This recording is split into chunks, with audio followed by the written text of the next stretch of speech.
Aloha and welcome to Truth in Movies. I'm JayDreamerZ. I'll be your host today. Welcome. Have a seat, everybody. Grab some popcorn. Looks like we got lots of fine people in the chat. I'm sure many of you have seen this movie. I hope you have. If not, welcome. Join us as we check it out together. So we're going to break down the truth in the movies in The Day After Tomorrow. That's the name of the movie, The Day After Tomorrow. And it's about the apocalypse, which is one of my areas of expertise. That's why I'm really exciting. I really like apocalyptic movies when they get right to the, you know what I mean? Like straight to the apocalypse. So without any further ado, and in like manner, I'm going to get straight to this movie. All right. So 20th Century Fox logo pops up onto the screen and it shows us the lightning at the beginning. So this entire movie is about a world storm. There's many different movies that are about a world storm. There's many legends, actually, many accounts, many historical writings that have described a worldwide storm from culture to culture, from place to place across time. That's what we talk about here on my channel, is the plasma apocalypse. And that's what this is going to be about. Keep in mind, there's two different versions of this world storm. There's one by each one of them is a depressurization event. Whenever the sky cracks open, or the dome, as I like to see it, cracks open and the atmosphere depressurizes, which causes a spiraling of the winds and a world storm kicks up. One will be an event that releases water and the world will be flooded, which we'll see a lot of in this movie. And the other one will be by fire, which is whenever the sun or the focal point up in the sky gets smaller and smaller, daytime shrinks and the world burns as the sun burns a trail going towards Oz, or going towards the North Pole. The Day After Tomorrow. Now, I want to talk about the title just for a second. People ask me all of the time, especially when I do a questions and answers segment or responses. They're like, JayDreamerZ, when is this going to happen? Right? Which you'll see in the movie. They ask the guy that too. That's the first thing people want to know. When is this going to happen? Listen, the movie indicates that our mindset should be that this is going to happen the day after tomorrow. You should always, or it would benefit me to be prepared constantly, always, for an apocalyptic event, which all of those same writings indicate that it catches people off guard, that it doesn't just, it's not something that's like a holiday on the calendar where you could just, get ready for it and you've got plenty of time or whatever. No, it's supposed to catch people off guard. It's a reset. It's a cleansing. Oh, I got a donation from Katana with a little rose. Thank you, Katana. That was kind. All right, so we're going to open up the movie by going to Antarctica. Antarctica, in my cosmology and in my perspective, is the dome itself. Okay, I mean, it's the outer extremity of our world before the ice dome actually starts to fold up and around. So if we look at it from that perspective, and if the apocalypse is caused by the dome cracking open and the depressurization event occurring, we should see that reflected in the ice of Antarctica. So and sometimes they do this in movies. They'll show you something and they invert it. They'll turn it upside down and make you think that you're looking at it right side up when really you aren't. Really, esoterically speaking, right, these people are on the dome and they're going to crack the dome open. This right here would be the dome of the earth, basically. I imagine it would be more clear than that it would be more clear ice instead of this sort of opaque ice. That way it can allow the light from the plasma to come through and create a focal point that we call the sun. But imagine this guy would have to be upside down. So he's drilling a hole into the dome, right, basically. And the dome, or Antarctica, starts to crack. A huge crack just rips open. Now, this is also prophetic in nature too, because in Islam, if the moon represents the dome, which I also teach on my plasma apocalypse section, how the moon is basically a little projection of the dome above us, or a little small projection of it. In Islam, they have a prophecy and an ancient historic record of the Prophet Muhammad, who had encountered some non-believers, and they said, prove that Allah is real, prove that God is real. And he said, okay, what would you like? They said to split the moon in half. So they looked up and the moon split in half. And this is a prophecy that it would happen again, that the moon would be seen in the sky as being cracked open. And that makes sense if it's if it were to be a projection or a light above, just a holographic image of what is happening with our actual sky. So here in the movie, basically, esoterically speaking, the sky cracks open. Now, this is supposed to be in Antarctica. You can see it goes down pretty deep in there. It doesn't look like there's water. I don't know. It kind of looks like space. So if you invert, I mean, just me, I'm using my imagination, but if you invert your perspective and you don't look at them as being staring down into the icy waters of the southern seas, but you see that they're looking upwards into space, this is what it looks like when the dome depressurizes. It gets sucked outward, upward. Not that this is all ice that's falling down. This is a crack in the sky, and all of this ice or pieces of the sky are falling up. They're going upwards. Gravity falls the other way, basically, if you want to call it that. Oh, Ken. Hey, thanks a lot, Ken. That's twice, man. I super appreciate you in the chat. Ken's the best. All right, so the dome cracks open, and there's a huge rift between him and what he needs to get, so he does his jump. This is what I constantly refer to in the movies. They show you a leap of faith, especially a leap of faith by a character that's going to or is on a journey, an expedition to a place that typically represents Mount Meru, or the land that was once known to be at the North Pole, which is the Garden of Eden and Hyperborea. So they show us this leap of faith quite often, where people, it looks like they won't be able to make it. And in the movies, they're always saying that. You won't make it, but they do make it. Oftentimes, they show you that there's something happening. The physics of our world is altered, and it allows for people to jump vast distances, or perhaps that there's a zephyr that rises up. For example, at Mount Meru, a zephyr is a wind that comes up from inside of the earth, an extremely strong wind. So he does the leap of faith. He's holding on, trying not to get sucked up, if you want to see it like that, or sucked down. Pardon me. And the moon cracks, or Antarctica, if you want to see it like that. The moon, Antarctica, the dome, etc. And then we go to the UN. Now these guys are paleoclimatologists. What they're doing is they're drilling for ice core samples, so that they can look at those samples and those different layers that are allegedly represent thousands of years or millions of years or whatever the story is. I have a different perspective on that.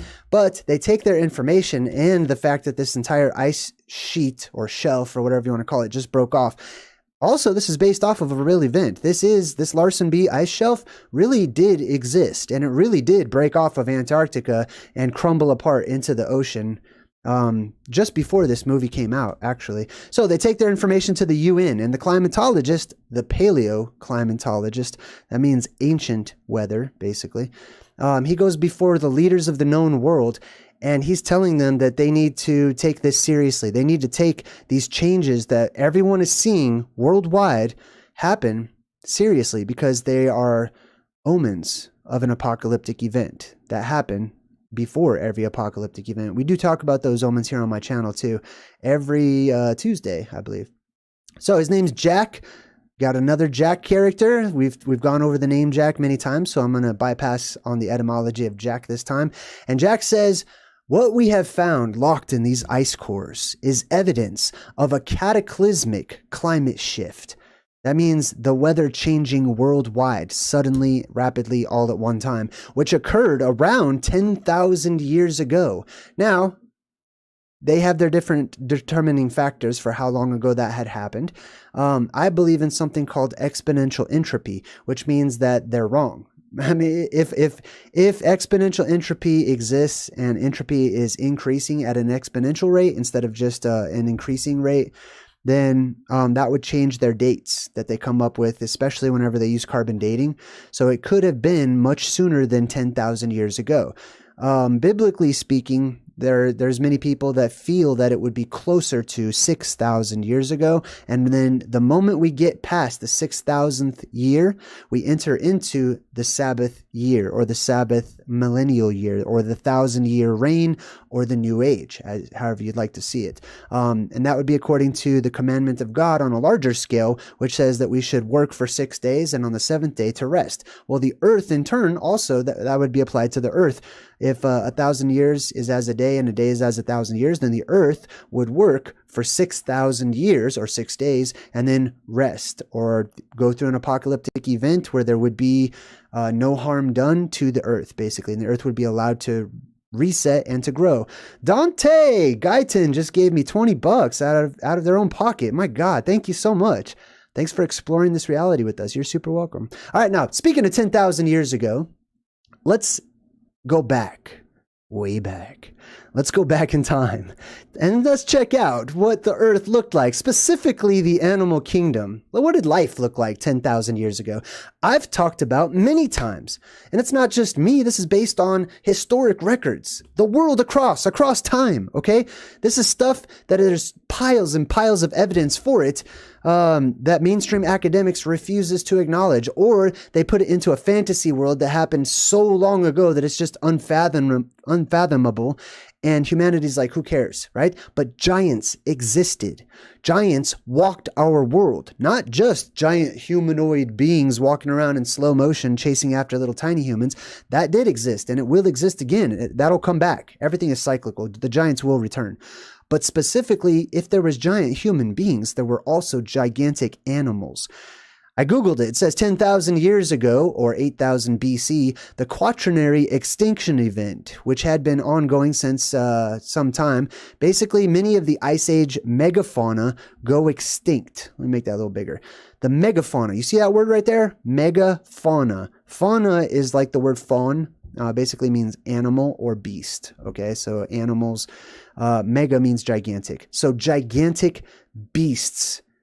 Huge. Megafauna existed. Now, in schools, and whenever the subject is brought up, I'll bet you anything. Most people, including myself, and I'm speaking from my personal experience, most people imagine like, oh yeah, there was like cavemen that had like, you know, huge bone structure, like however they portray cavemen, right? And mammoths. Woolly mammoths. Oh, and maybe there was a saber-toothed tiger. And that's the extent of our megafauna. Listen, all of the animals, most of them, there's always exceptions, but most of the animals on Earth were gigantic. We're going to check some of those out right now. Now, right here, they list a couple of them. Right here, they list, what is this? Megatherium, woolly rhinoceros, Irish elk, cave bear, cave lion, the last of the saber-toothed cats. Let's check out some of these. Let's do a deep dive. Way down under, you all in Australia lived amongst this creature. Look how gigantic this is. This is a huge, titanic marsupial. Okay? So like koalas and, you know, stuff like that. Like this is a marsupial. This is larger than a full-grown adult that just walked around the land. This one's called the Diprotodon. Diprotodon. There it is. Diprotodon, basically. The Diprotodon. The Diprotodon. 1.8 meters tall. Okay, here's another one. Huge, gigantic lizards. This one right here, and these are all confirmed by modern academics. Okay, this isn't fantasy according to mainstream academics, which is interesting, like what they consider fantasy and what they don't, in my opinion. But this right here is existed only 10,000 years ago. This is 10 times larger than the Komodo dragon, probably one of its survivors, right? We've got the Megalania. This is called the Megalania. Look how huge that bad boy is, right? Then we've got this one. This is really interesting. A giant sloth. Look how huge this is. Now, we're gonna actually take a little detour and talk about the giant sloth, because this one interests me particularly because of an article that I've read. Now, here is the giant sloth when it's on all fours and when it's standing up.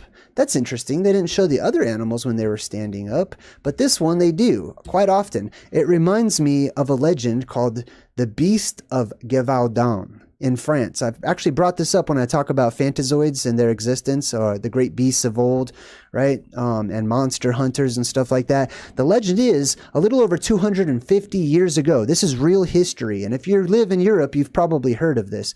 They actually have a 0 euro with the picture of the Beast of Gévaudan on it.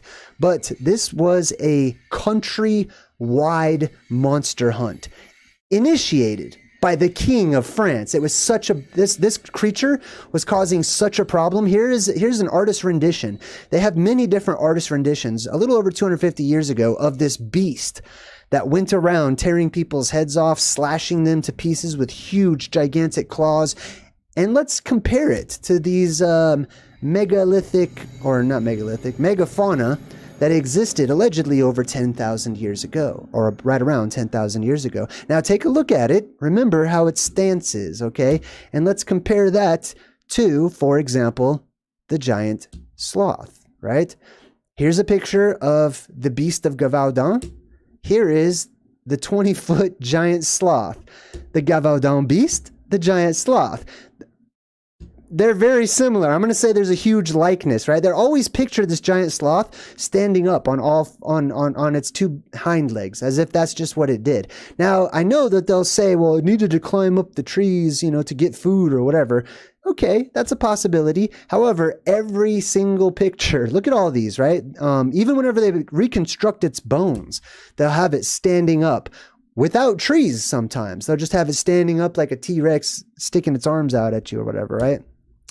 So that is a possibility, a possible candidate for the beast of Gavaudan, something that existed allegedly and died out and went extinct over 10,000 years ago. I'm telling you now, there are great, fantastic beasts all around the world that have hidden and have become wise to the affairs of humans and mankind. They've hidden themselves quite cleverly, so when they do come out, they're quite anomalous, and they're hidden by our governments of the world because we've been told a completely different story that these creatures should not exist, right? So whenever they do find them, usually they're killed, or if it's a body of something, then they'll have it shipped out unless they can't cover it up, right? If they can't cover it up and it's something that's too well known, like the mammoths of old, right? Which we'll get into in just a bit too. Now, here's another one, gigantic cats. Okay, I've stressed this a lot. I feel like this is just too much accepted. So let's check out these gigantic cats real quick. Now, here is let's see. Here's a mountain lion by my head. That tiny little guy, that's a mountain lion. Here's the American cheetah. Now we're starting to get more into the older animals. The jaguar. Then we have a saber-toothed tiger. Look at the shoulders. The shoulder on the saber-toothed tiger goes up past the head of the jaguar. And then, let me zoom out a bit.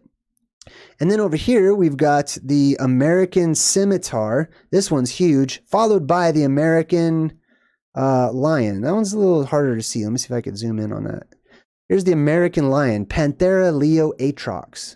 Ah, shoot, I always do that. Every time I always do that.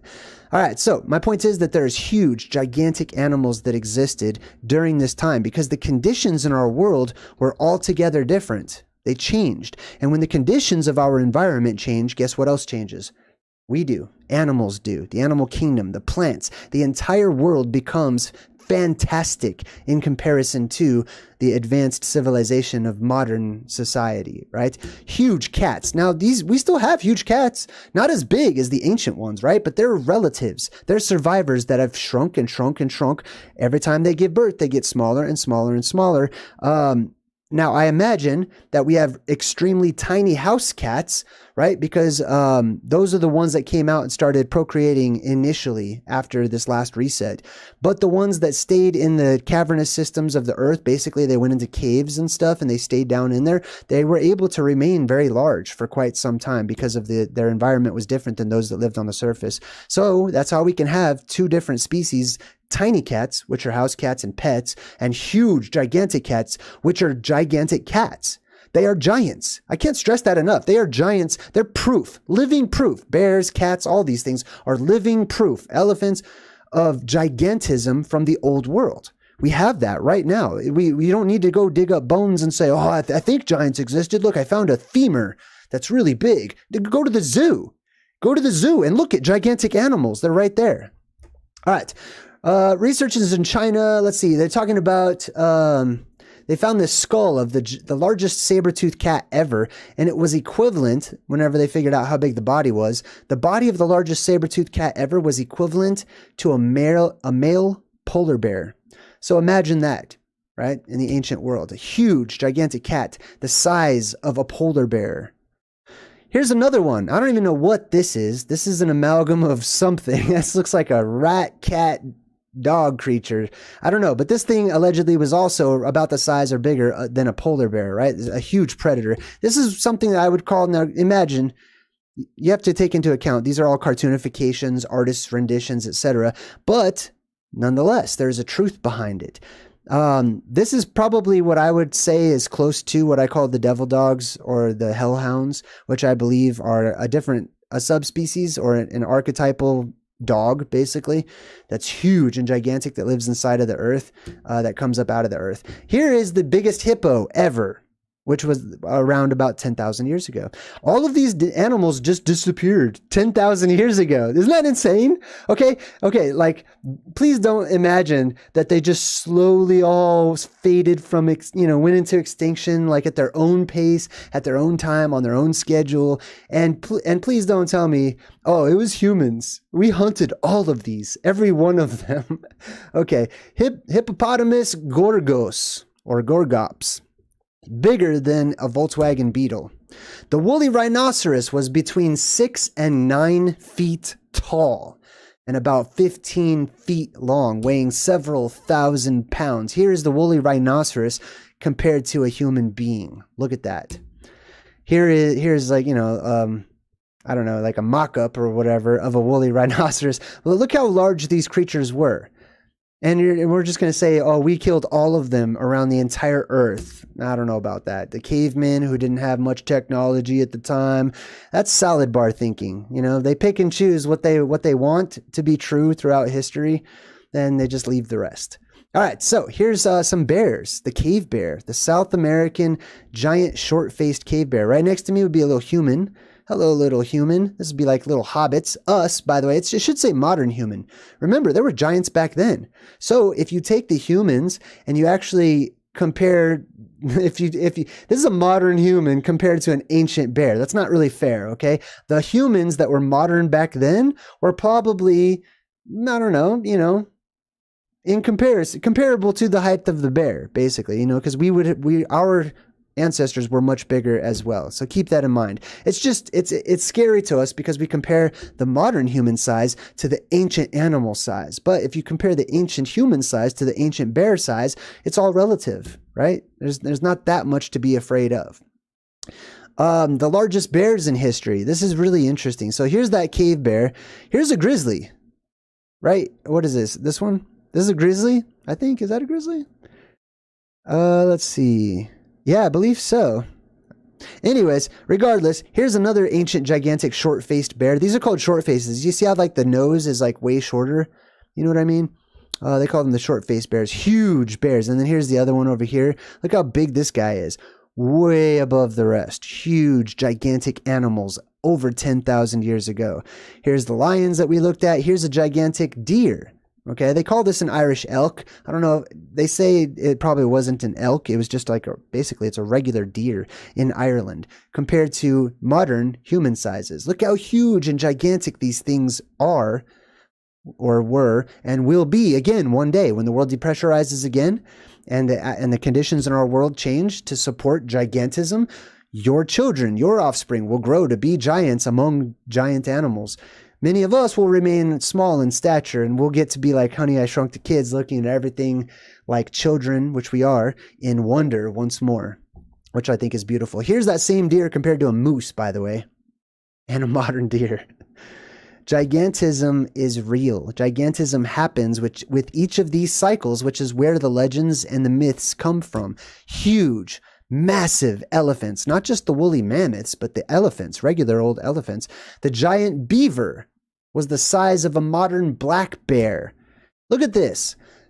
Imagine you run into this in the forest, right? Say you're walking through the forest trying to survive with a princess and some quicksand and some spurts of fire, exactly like in The Princess Bride. Rodents of unusual size. There's truth in the movies. They're showing you the way the world once was, and it's prophetic if it's cyclical, which means they're showing you the way the world will be and return to once again. Here is just a monstrous looking devil dog creature. I don't even know what to call this thing. It's called the Andrewsarchus mongolensis or something. Basically, this is a monster, okay? If you see this, you're going to be like, monster, okay? Monsters are real, all right? There's different kinds of monsters and stuff. These are huge beasts. Some you can tell you should probably not mess with, right? Some you can tell are probably friendly. Look at this dude. He looks like a friendly elephant, right? Some you can just tell by looking at them, like, don't piss that off. Like this one, like the rodents of unusual size. Don't go near their homes and mess with their young and stuff. But some are hunters, okay? Some you can tell. Common sense, hopefully, will teach you and guide you before you try to pet the Fantazoids.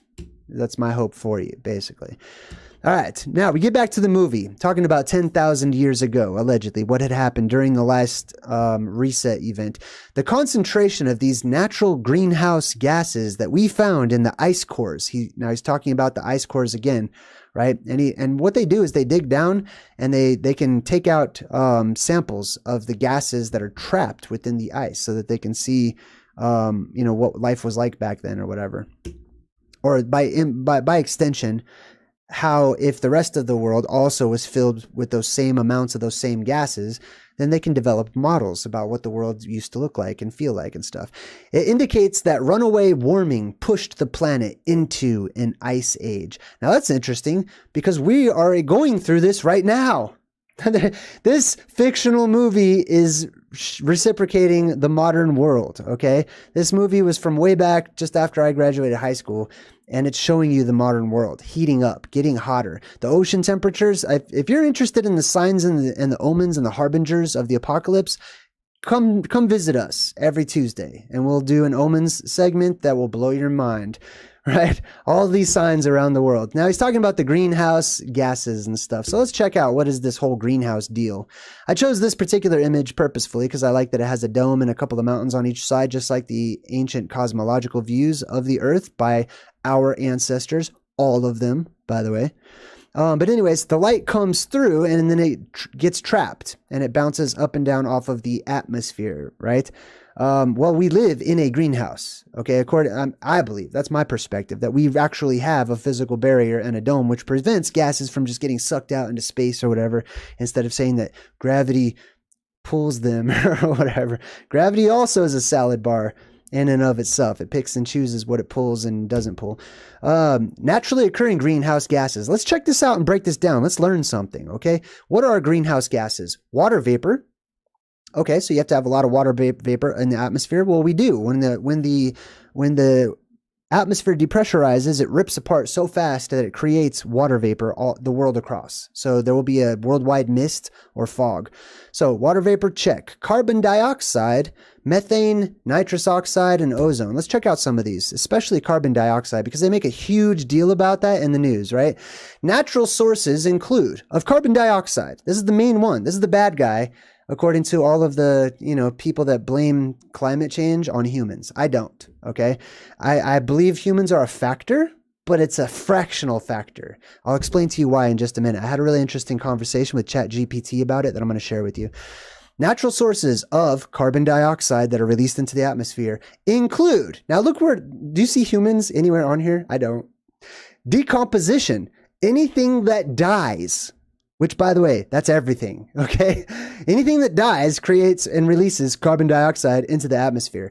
Ocean release. The ocean itself, which represents 75% of the surface of our world, right? If you took all of the humans in the world and you just put them all in one place, they're not going to be anywhere near the ocean that covers the world.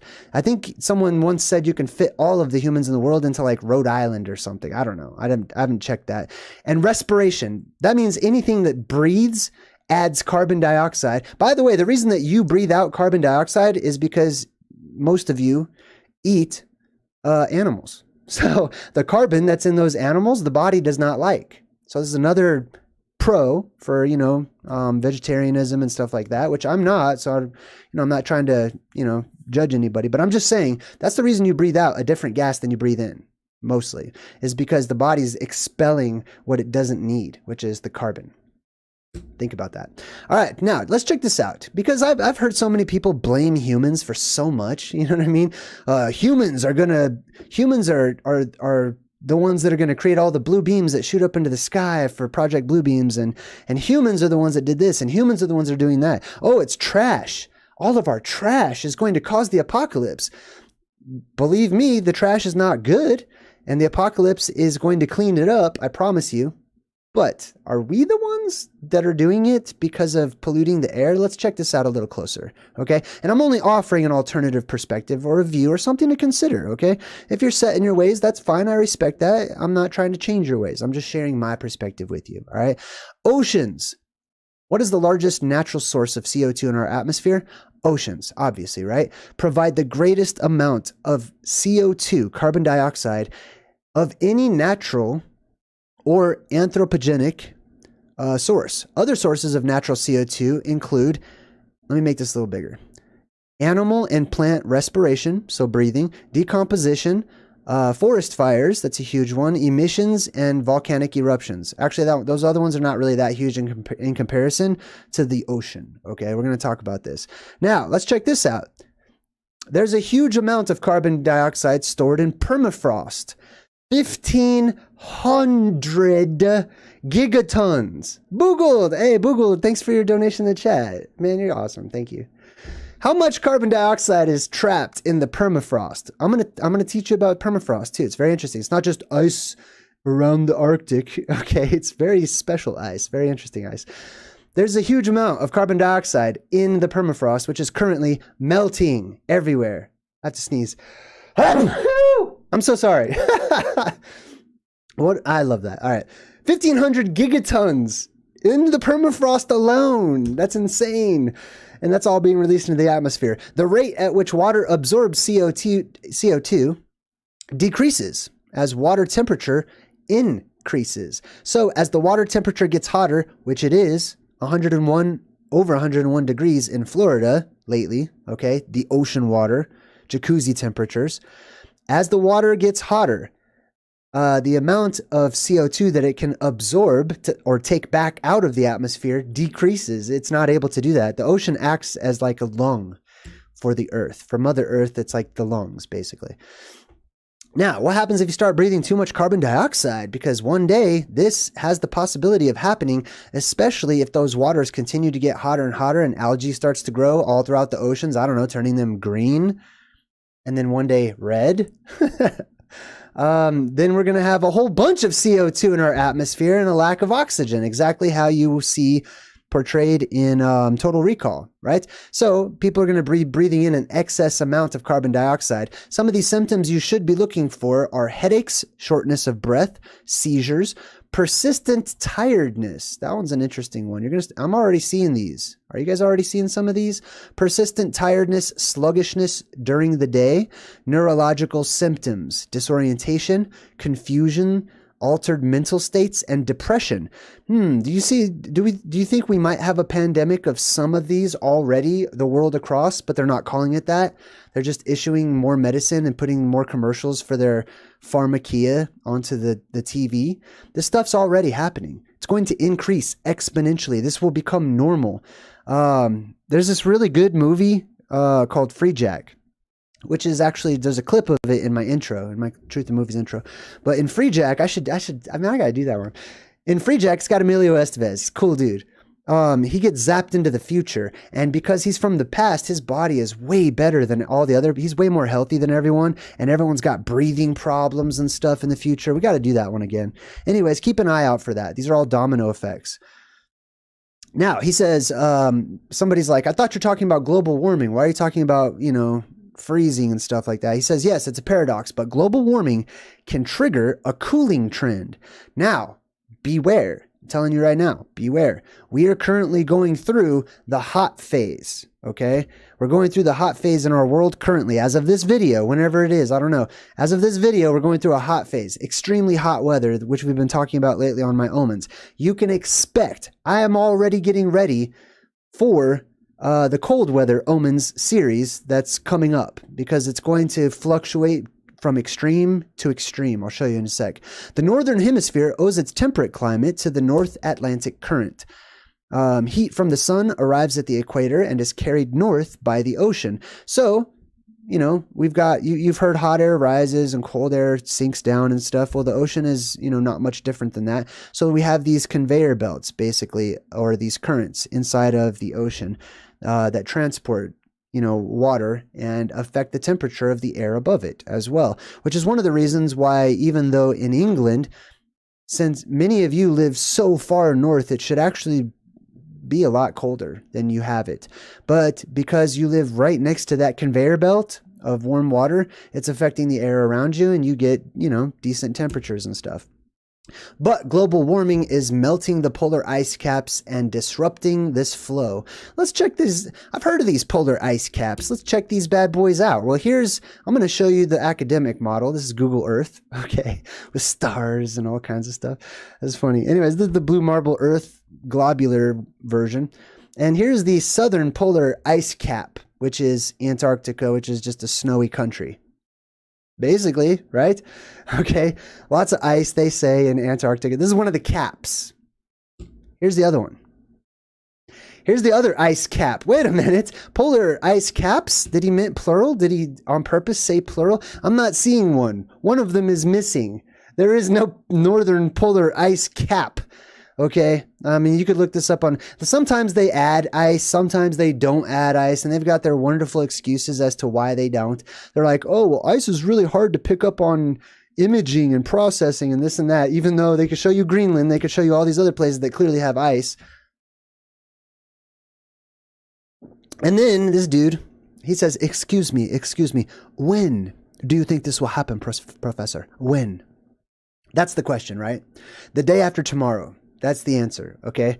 That's what I'm going to start just telling people when they say, when is it going to happen? I mean, I do teach people to look for the signs. We talk about, on my channel, we talk about stuff that I believe is like the highest level of secrets in Freemasonry and secret societies the world across that they don't want people to know, that they say hush about and stuff. We just freely talk about it.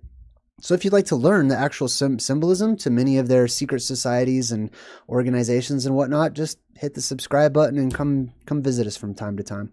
All right, so he says maybe in 100 years, maybe in 1,000. That also means maybe tomorrow or maybe the day after tomorrow. Okay, that should be our mindset. We should be preparing for the day after tomorrow. Okay, not for 100 years, not for 1,000 years, because let's be honest, that's why we ask the question, when will it happen? Because we want more time to screw around. We want more time to pollute the planet. We don't want to start working out today. We don't want to go on a diet today. We don't want to better our spiritual selves today. We don't want to improve ourselves today. We're procrastinating, and we always are. And this is something that will happen that is a prophecy in the Bible. Okay, and this is actually something that I respond with this prophecy because I get people on my channel sometimes, every once in a while. Usually, my channel is amazing. I have like 95% amazing people. All of them are right here in the Good Vibe Tribe in the chat right now. But, you know, occasionally I get some comments. I got this comment recently where somebody's like, there's not going to be an apocalypse. This is the way it's always been. You know, like people just say this, blah, blah, blah.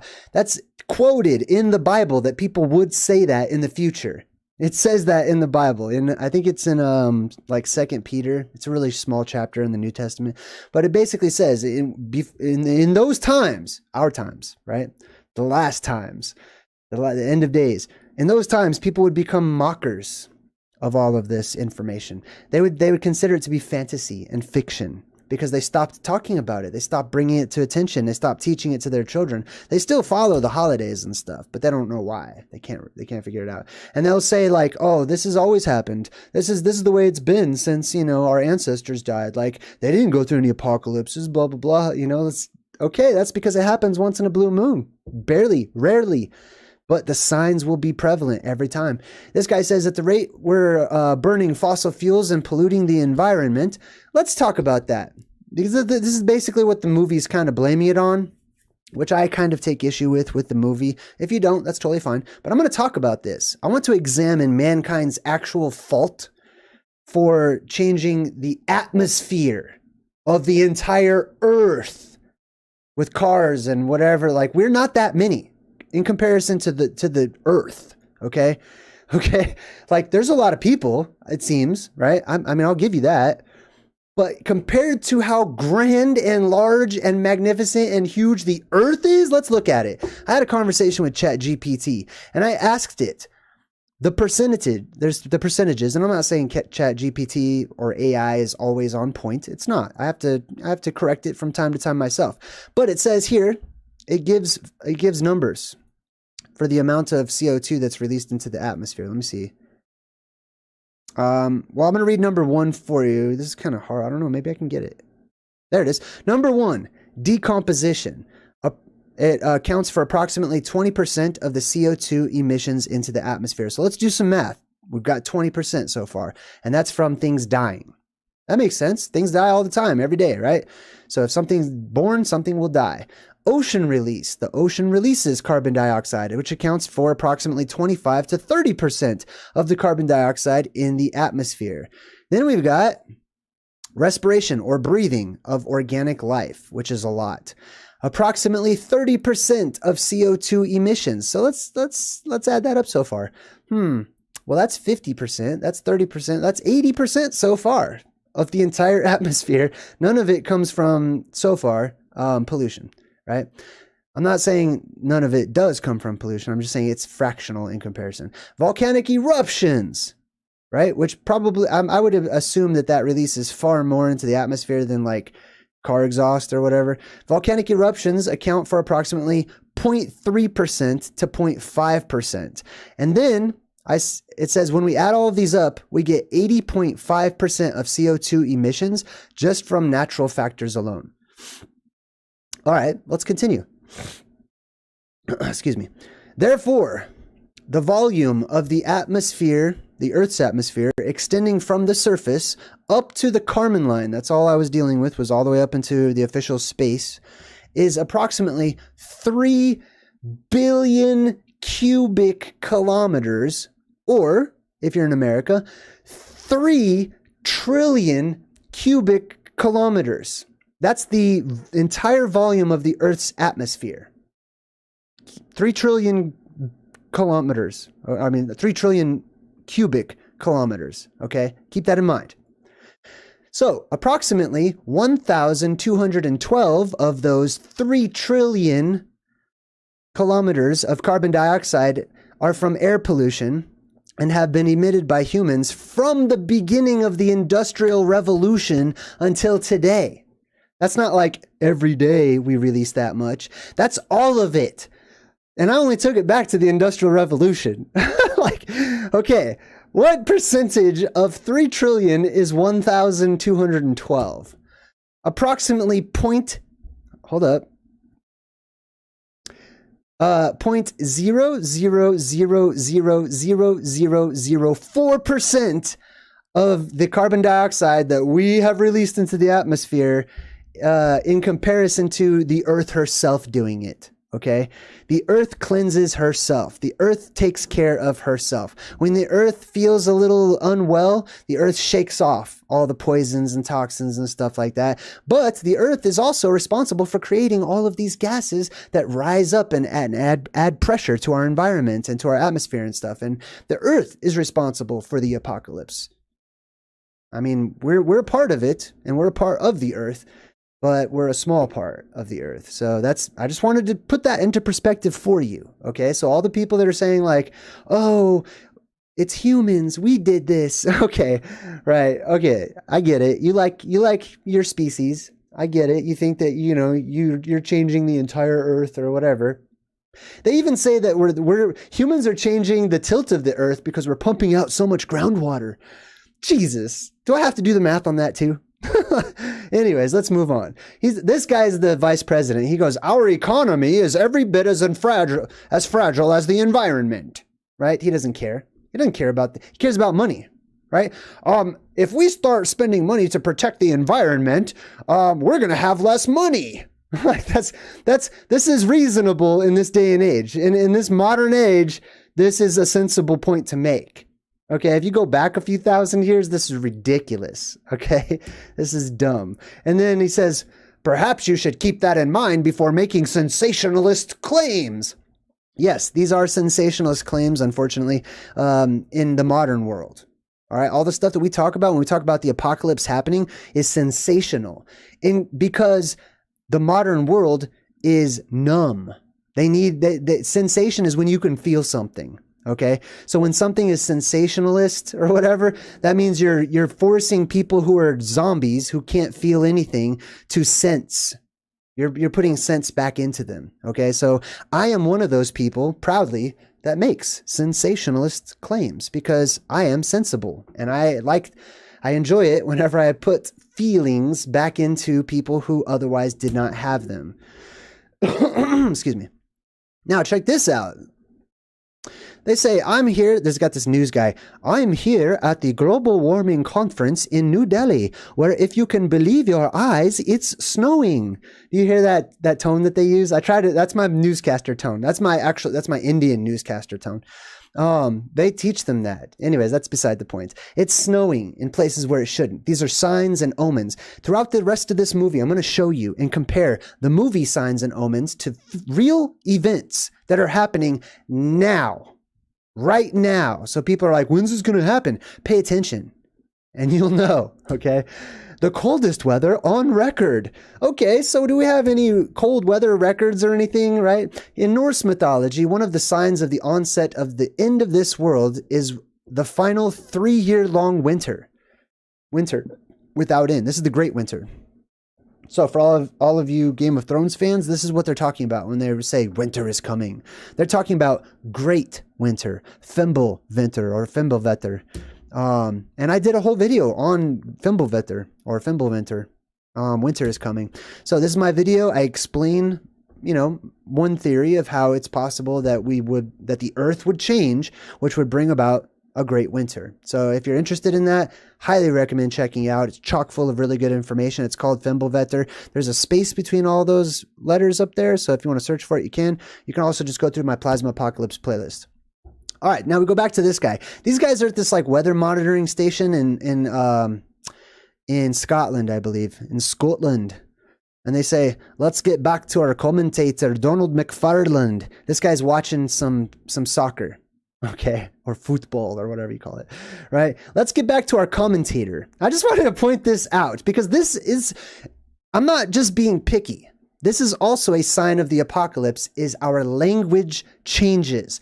Our dialects, our accents that we have allowed to just roam freely without any restrictions on them, really. People can speak however they'd like to speak, as long as you understand me. Yes, totally. But that gives rise to entirely different languages over only a couple of different generations, right? This is the Tower of Babel going all the way back. We used to speak to one another telepathically. We used to feel. Like, I feel you. You know how you say that? Like, I feel you to someone, and when you can relate to them, I feel you. Well, that's where that comes from, is telepathy. When you can actually sense, there's that word again.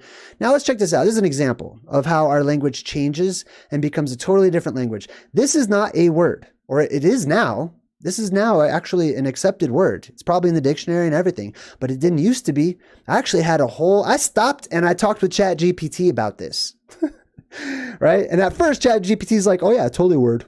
It's totally a word. Don't worry about it. It's totally a word. I'm like, okay, what's the root of commentator?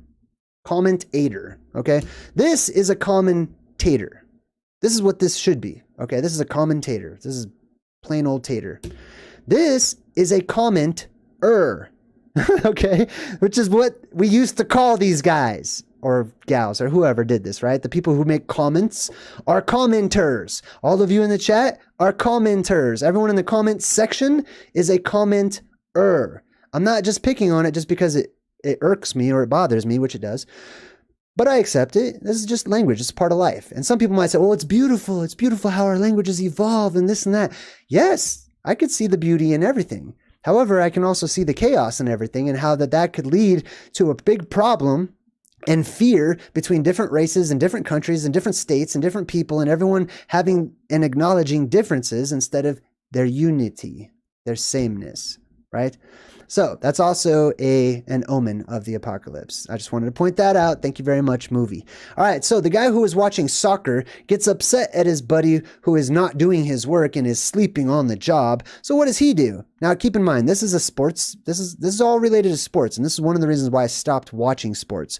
Sports is all pretty much violent, and it's practice for war. It's practice for fighting. Okay, which if it was actually that, I might watch it. But if they put all these safety equipment on people and they act like they're, such athletes, like, get the hell out of here, bro. You're not an athlete. You get hitting people with pillows on your hands and stuff, and you're an athlete. Stop. Anyways, what they do is they just teach people to think about violence and separation and hurting people in order to get what you want, or to invade other people's territory, or taking what's not yours and stuff like that. It's not my cup of tea. If it's yours, totally fine. I get it. I've been there. I was the biggest sports fan ever, but I'm not now. Now, the sports guy gets mad at the other guy who's not working and he's sleeping on the job, takes a book and claps it shut right in front of him in order to wake him up, right? There's the whole waking up symbolism too, right? And then he's like, I just closed my eyes for a second, man. Right? And then the sports guy goes back to being angry with his team. Like, this is him cheering his team on. Let's zoom into this, dude. I want to see this dude's face. This is happy when your team is winning, apparently. Like, I just want to point this out. This is one of the reasons why, me personally, I'm not a sports person. I'm not watching it. I don't care about it any longer. This dude's like, yeah, oh, get him. Like, what the fudge, dude? Okay, anyways, I just want to point that out. This is a sign and an omen, okay? This is written in scriptures across time that people would become like this in the future. So that's why I pointed out. Now, the guy who is not watching the computer, he's actually watching a TV, watching soccer. He says, hey, Dennis, Nomad Buoy 4311 is showing a temperature drop of 13 degrees. 13 degrees. That's interesting on many levels. But he says, where is 4311? Basically, what this guy's saying is like, hey, the computer's saying this is a huge concerning event happening, right? It's an omen. It's a sign. That's exactly what this guy's pointing out. The ocean's not supposed to just dip by 13 degrees or raise itself up and become hotter by 13 degrees, which is now happening in our world today, by the way. What does this guy say? Does he go, oh my God, that's insane. Oh my God. Oh, this is a sign. We got to check out the rest of the ocean. We should start studying. We should start preparing. No, he doesn't. He says, well, where is that one anyway? Where is that one? Oh, that's off George's bank. It's rough seas out there. Must have knocked it about. Right? He doesn't want to work. He doesn't want to worry. He doesn't want to concern himself with actual trouble. This is the reason why so many people are terrified of the apocalypse and scared to talk about it, right? Because whenever it comes to it, they just, that's just an old wives' tale. Oh, that happened a long time ago. Oh, blah, blah, blah, right? Plus, this guy literally just tried to wake up the other guy for not doing his job and for working or whatever, right? Anyways, we go to Japan and hail is falling. Gigantic hail. One smashes this cop over the top of his dome. Boom, knocks him down. Look how huge these chunks of ice are. Many of them crystal clear, by the way, which I believe when pieces of the dome fall, which I believe they will be crystal clear. They should be crystal clear because that's the only way that it can allow that light to pass through and create a focal point of our sun, basically. Now he says, this is a biblical quote, and there fell upon men a great hail out of heaven, every stone about the weight of a talent. And men blasphemed God because of the plague of hail, for the plague thereof was exceedingly great. Do you have any idea how large the largest hail that has ever been recorded is? It's about 2 pounds, but it's pretty heavy. That's pretty big. That would kill you for sure. But a talent in the Bible, that size of hail, is about 100 pounds. So ask yourself the question, as we always do, what are the implications, right? Where on earth or in the sky would 100-pound piece of ice come from? Right? I'm just going to leave that one with you. All right. Now there's a TV. There's all this news on TV. And the newscaster chick says, the fury of Hurricane Noelani stunned weather experts yesterday. And Noelani is significant because it means heavenly mist. The fury of the heavenly mist, as they show you this storm, right? So there is a heavenly mist that will come about whenever the world depressurizes, and fog and mist, and even mixed with monsters, and people call them demons and monsters and all kinds of stuff, otherworldly creatures. The dead are going to rise because there's such an increase in electrical activity. All this stuff happens all at once. It's going to be exciting times, way more exciting than the ones we live in now, even though times are changing.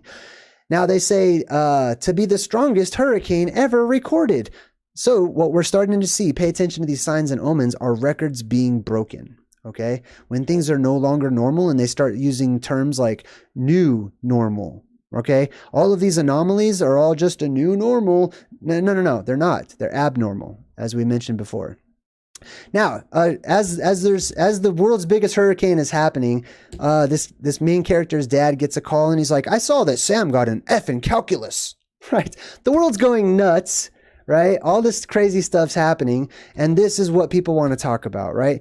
Academics. They want to talk about politics. They want to talk about social lives and stuff like that, which is boring to me personally. I'm not into any of that. I don't care. I'm not interested in that, but a sliver, in comparison to zombies and worldwide fog and prophecies and predictions and cool stuff. Okay, that's me. But this is how the rest of the world is, right? Now, also take notice of the mist symbolism, that he's constant. There's mist all over this movie being shown to you because it's a depressurization event. When the atmosphere depressurizes. Nick McGinnis. Hey, thank you, Nick McGinnis. I'm stuttering. You caught me off guard, Nick. Thank you. All right, so here's the little mist symbolism. He plops down on the couch, mists himself again, more mist symbolism. Some guy goes into his work, more mist symbolism, right? As a matter of fact, it gets so misty that everyone disappears, basically. Now, this douchebag comes into his work. This guy's like a government guy, okay, this guy right here. And he goes, I know you have an innate talent for rubbing people the wrong way, Jack. It's like a truth seeker. But why? For the love of God, why would you aggravate the vice president? Like that matters. This is a caveman, okay? If this guy in the movie survives the apocalypse, this is where we get our modern conception of stupid cavemen that aren't very intelligent, is because they are people from the modern world who are not advanced at all, even though they grow up, benefiting from the advancements that some of us have made, technologically speaking. They're stupid. Okay, their intellect has dropped. Their IQ has dropped. So this guy right here, imagine him coming out of a cave. Oh, vice president. Like just barking at people. Why would you piss off the vice president? I mean, you can tell everyone else the truth, but the vice president isn't going to like this. Why would you cause waves? If it's the truth, who cares? Right? If it's the truth, this guy should be coming in and applauding and clapping and supporting and saying, wow, that was brave, man. Well done. Well, I hope more people follow in your footsteps. So he says, because my 17-year-old kid knows more science than he does, which seems to be true about every single president I've ever seen in my life. When they show them on TV, they seem a little on the retarded side. That's just me, okay? I'm not saying I'm some brilliant expert or genius or anything like that in comparison, but I am saying they don't seem too intelligent, right? He says, excuse me one second. Now, he says, perhaps, but your 17-year-old kid does not control our budget. Huh. It doesn't matter if he hates you. Now, let's get back to the caveman. The caveman says just the worst thing. And unfortunately, I feel like this is reciprocated by the general public, okay? They don't care if they treat their children and their families badly, as long as they go cast the right vote. Terrible. Terrible. And a huge, huge omen and a sign of the apocalypse. Across cultures, across religions, all over the place. They predicted that this would happen. That people would stop caring. Their love for one another would grow cold. Okay? I say the opposite. It does matter if his child hates him or not. Because his child, this kid right here, is the future. The president and the vice president in this movie, they're old. They're like on their way out. Okay? They don't have much impact. This kid, young, talented, smart, intellectual, right? He has way more potential, especially that he's going to procreate and make his own family to impact the future of the entire world as a whole. Now we get to him and he says that he was flunked from his math class, which, whatever, I can relate. He says, the only reason Mr. Spengler failed me is because I didn't write out the solutions. So he was writing the answers on his test, but he didn't write out the work. He didn't show his work. This sucks because, God, how many people have been through this, right? My son's gone through this. And I had to tell my son, well, the teacher wants to see that you know how it's done, so you have to write it out, blah, blah, blah. But I also tell my son, if you know the answer, good, okay? Just put the answer. That's great, okay? But I also got in trouble for this when I was in high school. I just put the answers. I didn't want to do all that work. Long division, forget that, right? Why would I do that if I already know how to do it in my head? So he says, I do it in my head. Then he says, did you tell him that? He said, yeah. If he can't do them in his head, then I must be cheating. This is another sign of the apocalypse, okay, for me personally. This is academics, modern academics. This is the system saying, do it the way we tell you to do it and show us that you are able to teach other people our methods instead of thinking on your own, right? And then usually in modern academics, when they tend to meet anybody that seems to have a good point that is contrary to the points that they make, they get angry. They become animalistic in nature. They become like gangs. They become violent. They become hateful and insult people and stuff. So it's another thing to watch out for. Now, back to the movie. The cause of this extreme weather remains a mystery. Although some meteorologists believe sunspots are to blame. Okay, well, according to the academic model, the sun's like so far away, it shouldn't even really matter anyways. Oh, but it's so big, right? Or whatever. Listen. The sun is a huge part of this movie, and they keep talking about it. They haven't clearly explained why this movie goes through its apocalyptic shift, except for, the main reason was that the North Atlantic current had changed by 13 degrees, right? And all of a sudden, the entire world's climate changes or whatever. I talk all the time, especially on my Omen segment, about how the sun is responsible for the shift that we're going into, along with the pressure that is building in our world. Mother Nature, basically. Now, I'll show you this picture of all of these birds just flocking away all at the same time. Just what looks like thousands upon thousands of birds just flying in the same direction. I'm gonna assume they're going north. I don't know. I'm not sure. But this is basically the story of Noah's Ark. Okay, all the animals around the world, or many of them, I should say, many of them hear a calling. It's a frequency. It's a tune from the earth itself that she sings, and she calls them home to a safe place. And people wonder, like, how can the animals survive? How can they survive this and that? Well, many of them don't, but there's a remnant that do. Because the remnant listen to the song of the earth. They follow these electromagnetic fields and currents and stuff, and they are taken to the eye of the storm.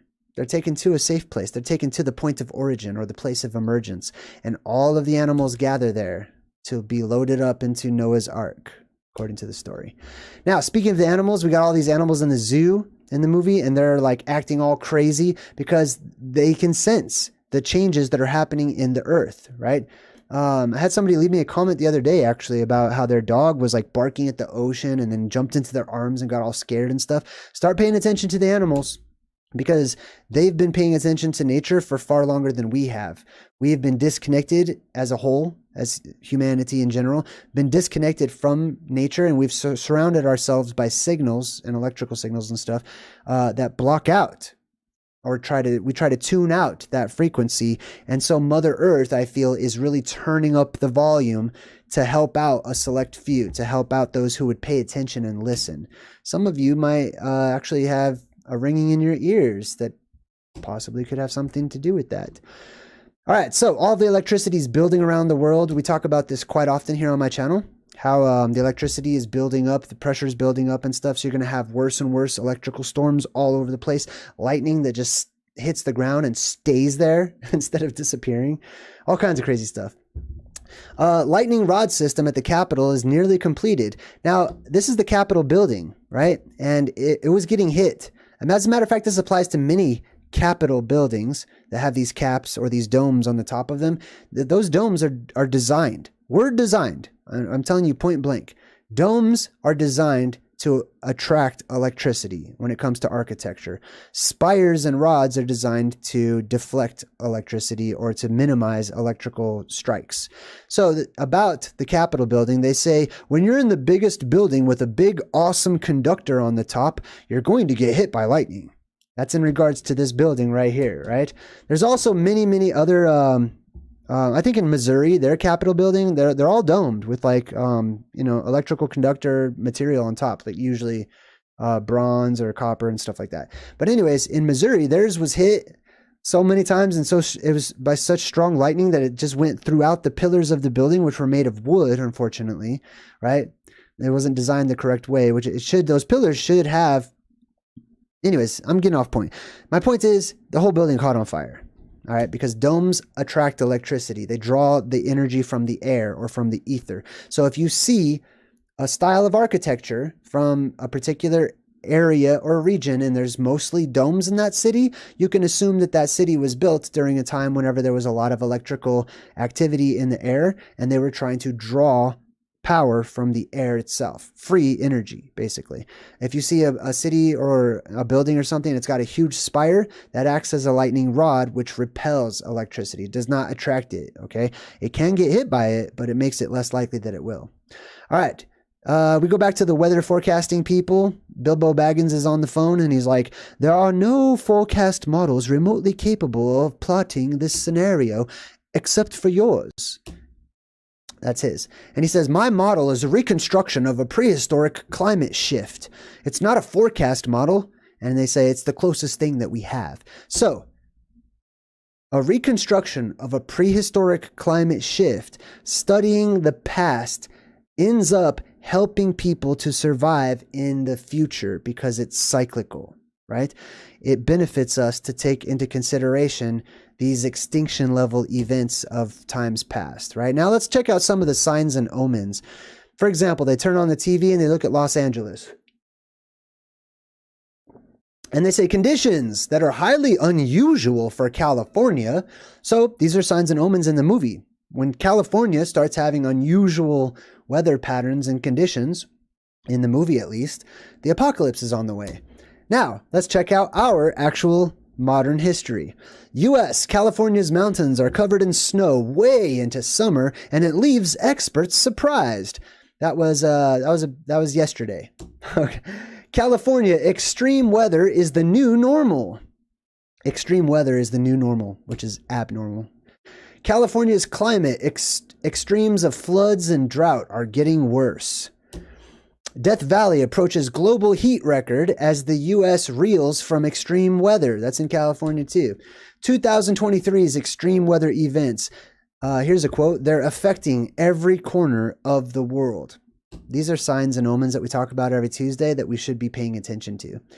Powerful heat dome will bring scorching temperatures to California. Here's what to expect. Here's as these anomalies pop up, okay, as these strange things, these anomalous activities pop up, so will new descriptions like heat dome. That's a new one for me. I used to watch the news all the time when I was a kid. I don't remember anyone ever saying like, hey, are there any heat domes going to be hovering over LA this weekend? You know, we didn't talk like that. There was no heat dome. The heat dome thing is symbolic of the dome of the earth, the actual dome that is heating up, basically. California's weather has been unusually cold in June. Here's why. That was last month. Now, they go onto the beach in the movie and they say there's hail the size of golf balls coming down here. Now, if you're from California, you know how odd this looks, okay? If you ever see snow or hail at the beach, that's like a once-in-a-lifetime event. Like, people will go out and play in it and stuff, and they'll be like, wow, this is weird. This is so strange.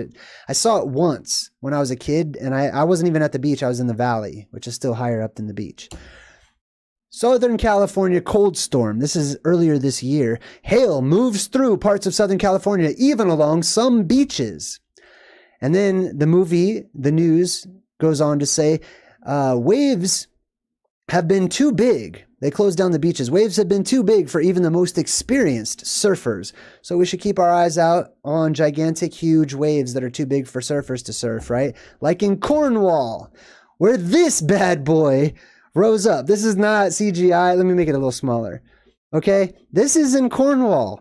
This is a real video, which blows my mind. Look at that. There's a wave. There's a wave behind it. There's another wave behind it. And there's a freaking tidal wave, dude. And look at these people way far out there just looking at it. Look at these waves. Okay? The earth is acting up. Pay attention. Come join us on Tuesdays. All right, now a tornado hits Los Angeles. I grew up here in this particular area, maybe not LA, but you know, Orange County and stuff. It's weird if you ever hear about tornadoes. As a matter of fact, this year March 27, 2023, this article says there were 44 tornadoes in LA County from 1950 to 2021, which comes out to less than one tornado per year. Here is another article. 2 tornadoes briefly struck Los Angeles. That makes 4 in the area this year. That was this year, okay? Usually there's less than 1 every year, if that, right? There was 4 already just this year, in the same year where the oceans are over 101 degrees in temperature and Phoenix is breaking records for consecutive days over 110 degrees heat, etc., right? And here, there just happened to be in the movie 1, 2, 3, 4 tornadoes in LA. Interesting. All right, now you probably remember this iconic scene where there's this newscaster and there's this, the wind is blowing this huge billboard. Well, I paused it. I wanted to see what the billboard was because my subconscious picked up on this when I was younger. And I'm like, wait a minute, was that a girl on the thing? Right? So I stopped it and I saw it is. It's actually, it looks like it's a piece of a sign from like a strip club or something in California. And it smacks this newscaster. Pow! Just lifting him up, eradicating the newscaster, right? What this is it's symbolic of what is known as, what's the appropriate word to use? The harlot of Babylon, we'll say. Okay. I'm trying to keep my monetization intact. Anyways, the harlot of Babylon, which is written about in the Bible, which is this woman that sits upon this beast that has 7 heads. Revelation 17:3 says, "So he carried me away in the spirit." This is a witness of the end of times. "I was carried away in the spirit into the wilderness." That means a remote area. "And I saw a woman sit upon a scarlet-colored beast full of names of blasphemy, having 7 heads and 10 horns. Now, I'm not going to break all of this down at the moment because that would take forever. And one of these days, I plan to break down the whole book of Revelation because it's one of my favorites. But there's so much in there, it's going to take a very long time, okay? But I will tell you, I gave you a clue as to where this is because it says wilderness, okay? New York is not the wilderness. I know a lot of people think that's Babylon or whatever, right? Even Israel is not the wilderness, okay? It's like there's an actual place where this is happening, all right? Anyways, but it represents this what did I call it? Harlot, okay? This harlot represents us, essentially, okay? And how we have become so degraded in our society, we have turned our backs on anything that is considered to be pure or innocent or good or just or righteous, okay? So we have that harlot.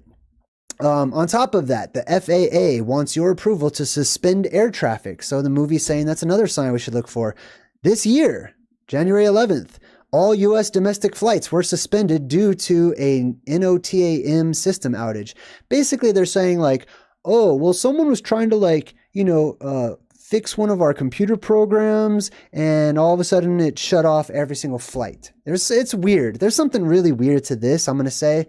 It's not often that they just shut down every single flight in the United States. And this happened this year. And I don't believe the official explanation, as I usually don't, that, some computer geek accidentally clicked on the wrong thing, which is, according to what I read, basically what they're saying. Anyways, they go into the movie and they say the Canadians are reporting tremendous circulation moving down from the Arctic. In the movie, they're talking about that like that's abnormal. In our world today, the polar vortex envelops the northeast with dangerously cold temperatures. Arctic air descending into the northeast. Dangerously cold sub-zero temperatures and wind chills. The polar vortex and the polar jet stream are facing an earth-changing upset. Huge sign, huge omen that it looks like there's a big old serpent wrapping around the earth right now. Okay, this is our polar vortex, which is supposed to be a circle. Okay, not a big, huge, fat, squiggly serpentine line like that. All right, which is going to give us huge extremes and already has, by the way. Last year in wintertime, we saw this. Many of you here, if you're in the United States, at least, you experienced extreme cold, and a few days later, it was the hottest temperatures on record, right? Hottest cold, hottest heat. Siberia also sees coldest air in 2 decades as temperatures dip into the 1980s, temperatures have plunged to their lowest levels in at least 2 decades. Negative 80 degrees. Temperatures dive to lowest records in eastern Siberia. Would you believe negative 75 degrees Celsius? This is happening in your world today. Go on to the movie. The only force strong enough to affect global weather is the sun, says some random dude who got one line in the movie. The sun is going to play its part. I promise, okay? Whenever we go into the apocalypse cycle that we're going into now, the sun will actually start burning stuff. It's going to get so hot and so blindingly bright that it will start burning things, and it's already increasing the ocean temperature and stuff, which is going to disrupt the North Atlantic current, like they're talking about.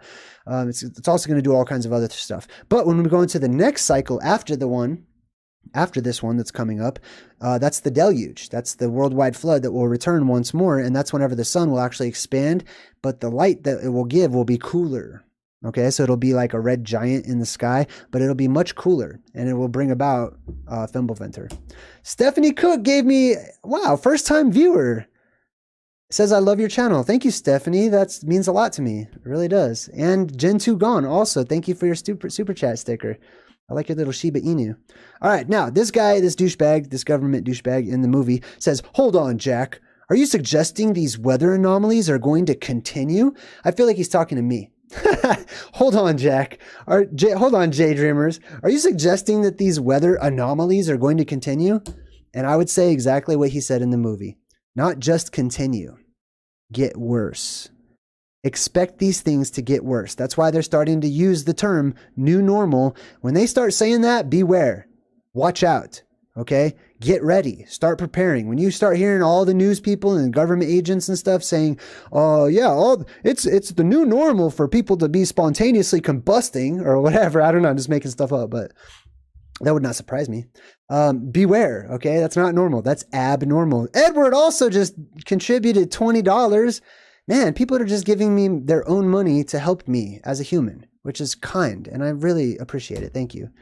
All right, this one's too tiny for me to read. Let me see what this is. There is officially no such thing as a Category 6 hurricane. Many of you probably know that, but the idea of revising or adding to the scale that we use has been discussed by some climate scientists who believe that the current categories may not be adequate for increasingly extreme storms in the future. Let me just recap that, okay? Our weather patterns are getting so extreme that they're starting to talk about like, hey, I think we should add some extra levels to our rating scale of how bad it can get. 5 is the worst it can get right now. Now they're like, this one was way worse than a 5, dude. We should probably make a 6. You know what I mean? So another sign, another huge omen to look out for. All right. So he reads the readings and he's like 6 to 8 months. He's like, man, that can't be 6 to 8 months. That time scale isn't in months. It's in weeks. So people always are going to start thinking that they have lots of time. Please keep in mind, this is all happening in our real world exponentially. So when it starts to kick off, people will imagine, oh, well, it'll slowly increase as it has over the past, 100 or 200 years or whatever. You're not taking in consideration the jumping point for the exponential increase, okay? Which is now, which is today. This is my walk, okay? I'm seeing the exponential increase happen. The time scale for you to get ready is not in years, it's not in months, it's in weeks. I mean, I don't know. I'm not trying to predict when it happens, but you know what I'm saying, right? All right, people always think they're going to have way longer time than they have, and they don't. It's going to sneak up on you, I promise. And caused numerous closures, including the Lincoln and the Holland tunnels. Back to you, Jay. All right, so they're closing the Lincoln and the Holland tunnels. Another sign, albeit a small one. New York City installs massive apocalyptic floodgates in car tunnels to fend off the next big storm. Well, that's interesting, right? The people in New York are installing apocalyptic floodgates. Also, the Holland Tunnel, speaking of the exact tunnel that's mentioned in the movie, is closed and will be all the way through 2025. They're working on it.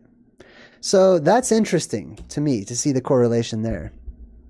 There's a lot of these interesting underground tunnels that they're starting to work on, especially like in places of interest and places around, you know, government officials, royal families, stuff like that. They're all starting to work on their tunnels. I had a dream about this, actually. It was very prophetic in nature. I'll share that another time.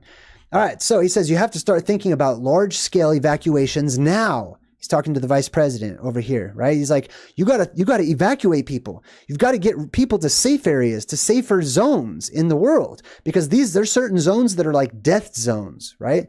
Especially in the northern states. This reminds me exactly of the conversation between Moses and the Pharaoh, right? This guy basically is the Pharaoh. He says, have you lost your mind?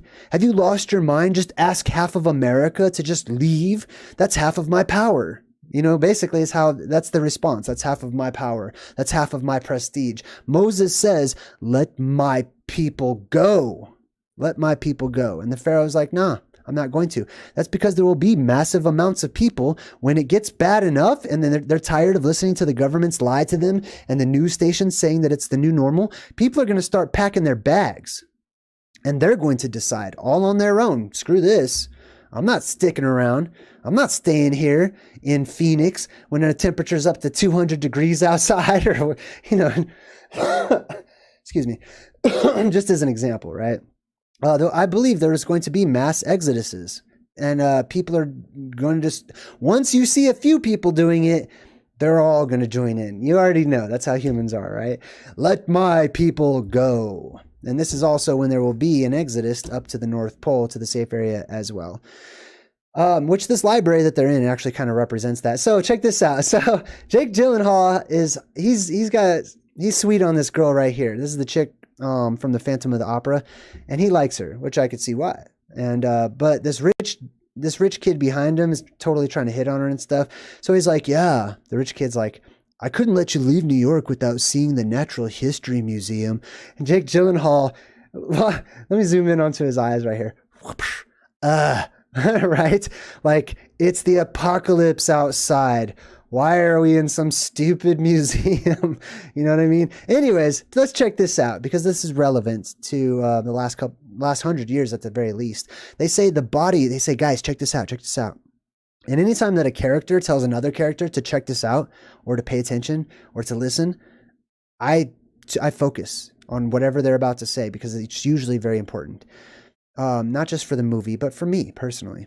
They say the body of this mammoth was found perfectly preserved in the Siberian tundra with food still in its mouth and in its stomach. This is just an anomaly that they will just write off. You know what I mean? They'll be like, oh, well, you know, what probably happened was it was eating, right?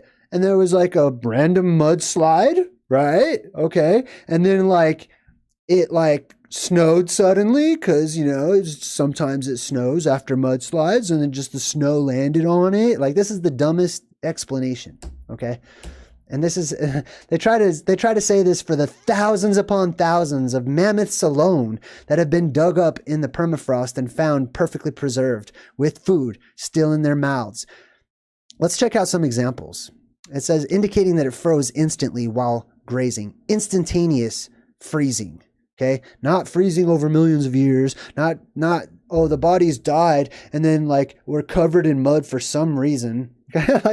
like this, how much stuff just gets covered in mud when it dies? You know what I mean? Like that's not normal. That's not a new normal. That doesn't happen. Okay. It doesn't happen unless you happen to die in a mudslide. That's the only way. You know what I mean? Anyways. All right. Let's check out some actual examples. Here is a real, this one's fake. This one's just a model or whatever. This is a real one from real life. Okay. It's a little baby mammoth. A woolly mammoth. You can see it's hairy and everything, right? They say that this went extinct over 10,000 years ago. And yet, here it is, with skin and flesh and muscle and bone and trunk, right? This one's called yucca. It says yucca is the best preserved woolly mammoth in the world. It was discovered by local Siberian tusk hunters. Don't like that. Poachers and hunters. I don't like it. Anyways. Now, one team in regard to this particular mammoth reported that they were able to stimulate nucleus-like structures in the mammoth to perform some biological processes. That doesn't sound like it should be a possibility if this mammoth is 10,000 years old. Okay, do you have any idea how long that is? Such a long time. Anyways, what they're saying basically is they're trying to, what they're trying to do is some Jurassic Park stuff. Okay, so they're finding mammoths and stuff, and you would imagine, and people make a good point, you know, if you found fresh mammoth meat, which I'm going to show you here in just a second, I'm going to show you someone eating mammoth. Okay? If you found fresh mammoth meat, you should be able to go in and grab the DNA like the Mr. DNA cartoon did in Jurassic Park, and you should be able to like pull out that DNA and just flip it right into an egg and let that egg hatch and boom, a dinosaur, right? Or whatever, right? It's gigantic. No, that's not how it works, okay? Nature knows what's happening around it. The DNA knows what the conditions of the environment are around it, so it's not going to grow to gigantic sizes. Because we don't grow to gigantic sizes under these conditions. Change those conditions, and you can do that. Change those conditions, and you can grow mammoths, and you can grow giants, and you can grow all kinds of stuff. Because the conditions that are needed to be met have been met, right? Which is less pressure in the world, vapor canopy everywhere, extra oxygen being introduced. Those are the conditions. Just like if you put a seed into the ground, it knows which way is up. It knows where to go to find sunlight, even though there is none. Nature's not dumb, okay? And it's not going to be tricked just because we, you know, take some old DNA of an elephant, basically, and we stick it into another elephant. It's going to make an elephant. Anyways, during excavations, the carcasses oozed a dark red liquid. This is the carcasses of mammoths, woolly mammoths 10,000 years old, from the time of the gigantic animals and people, by the way. During excavations, the carcasses oozed a dark red liquid that may have been fresh mammoth blood. I kid you not. Here's another example called the Adam's mammoth. The Adam's mammoth is the first woolly mammoth skeleton with skin and flesh still attached. Skin and flesh still attached. Liuba, this is another little baby mammoth. This one says, formerly was the best preserved mammoth mummy in the world. Oh, I'm in the way, but there it is right there. There's another one called Yggdrasil. Yggdrasil's final meal. Let me zoom into this. This is important. They mentioned this in the movie. Yggdrasil's final meal, this mammoth's final meal, was grass, which included stems from the family Porceae. So flowers, basically, from the family Porceae. Remarkably, like many of the dung's floral remains, the stems have retained their color and shape ever since the woolly mammoth tore them from the tundra. Now let's think about that. When we consider woolly mammoths, we think about the tundra and stuff. And 10,000 years old, and the flower in their mouth and in their stomachs still has the color to it. Now, here's a scientist. Some random dude, I don't know. There's an easily researchable, Googleable video you can find. This dude discovered with his team a mammoth, just like the ones we've been talking about. These are all over the place. We've been finding them more and more and more over the past 100 years. You know, some of the first ones were about 200, possibly 300 years ago. But in the last 2 decades alone, or 3, we'll say, there have been a ridiculous number of perfectly preserved mammoths found in, dun dun dun, the permafrost. I'm going to get to the permafrost in just a bit. Now, here's this guy holding up a piece of mammoth meat. The stories say that this mammoth meat is like steak, basically. And oftentimes, many of these stories talk about these hunters and you know, explorers that go out there. When they come upon these carcasses, they have sled dogs and stuff.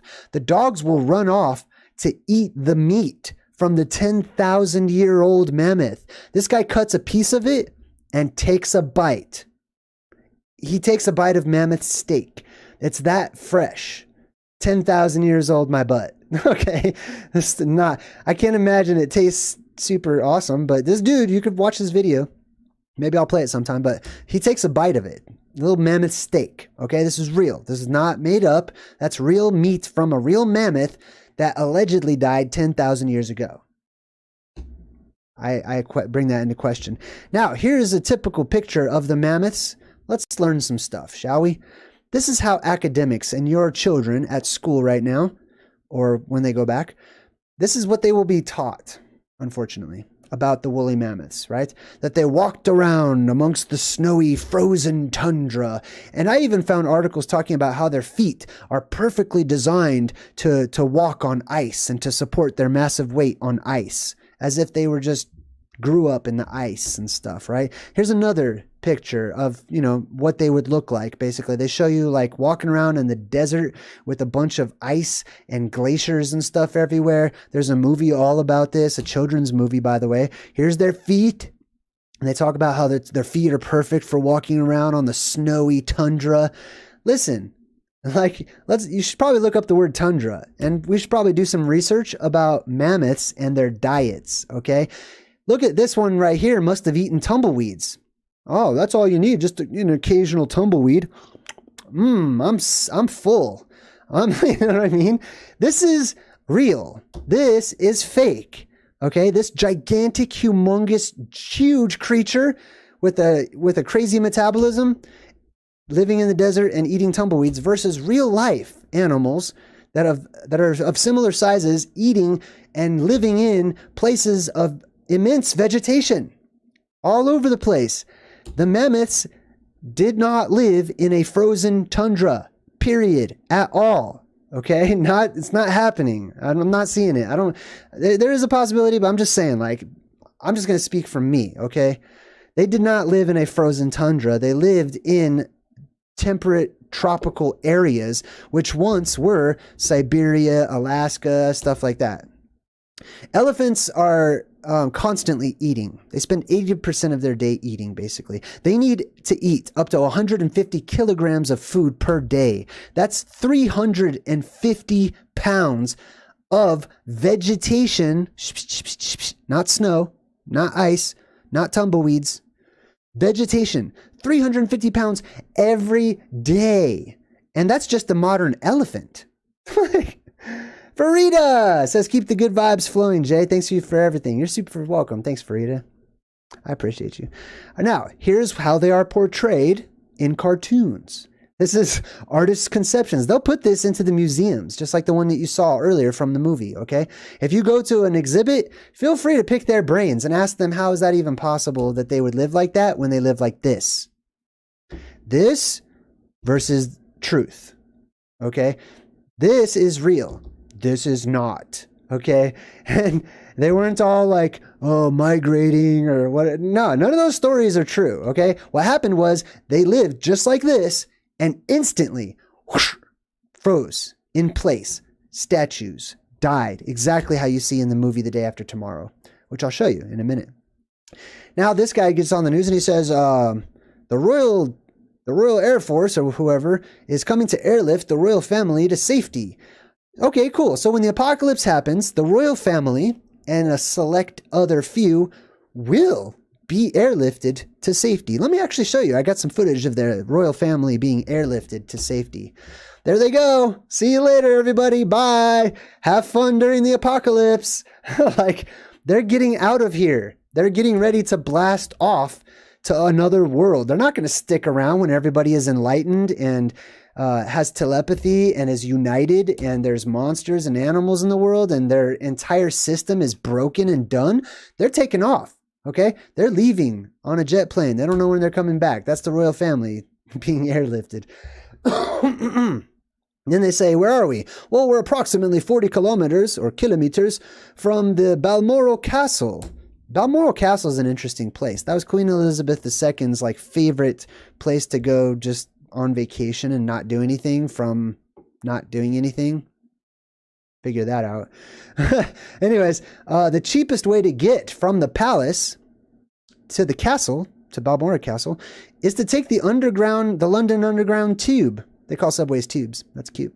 The train from Buckingham Palace to Balmoral Castle.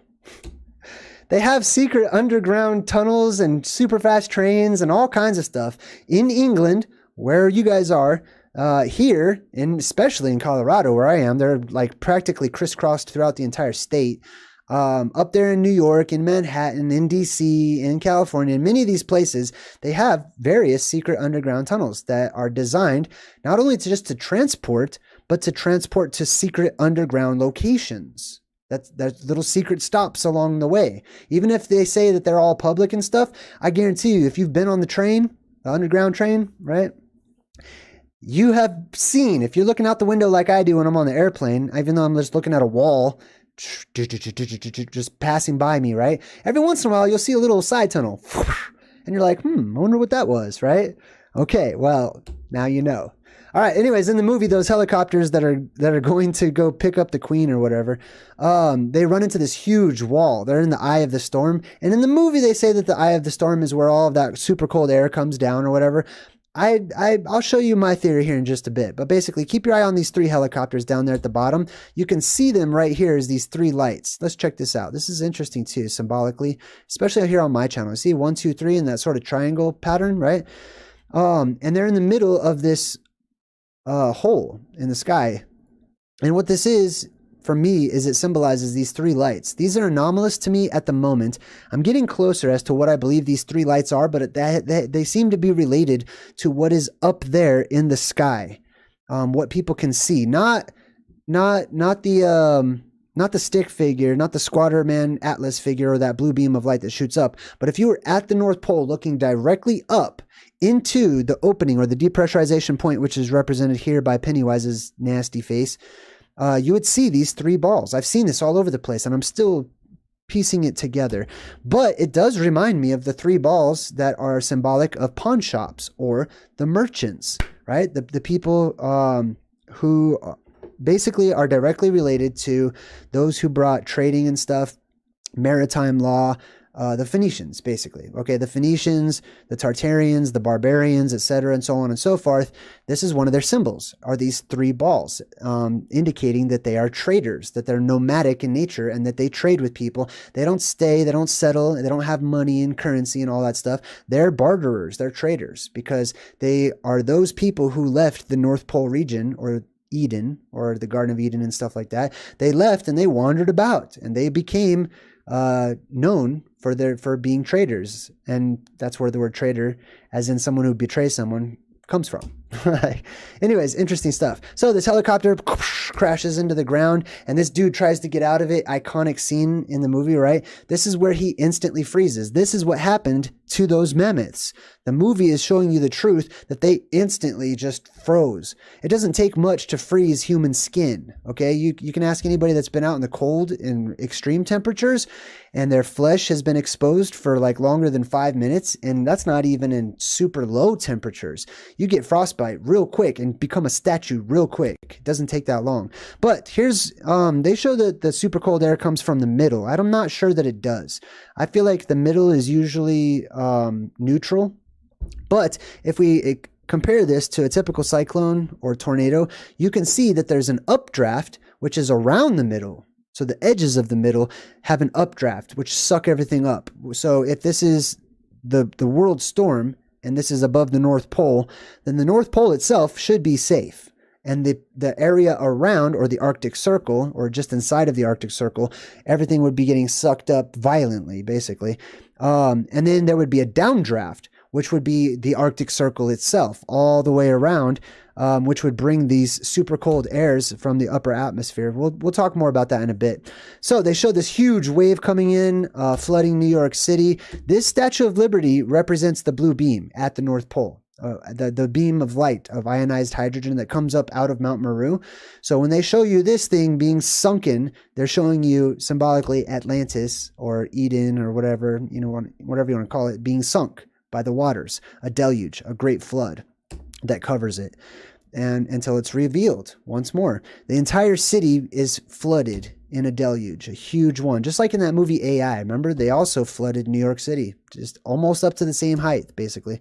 And he says, yes, the storm's rotation is pulling supercooled air down from the upper troposphere. Now let's take a look and just compare. Sometimes the movies make mistakes, right?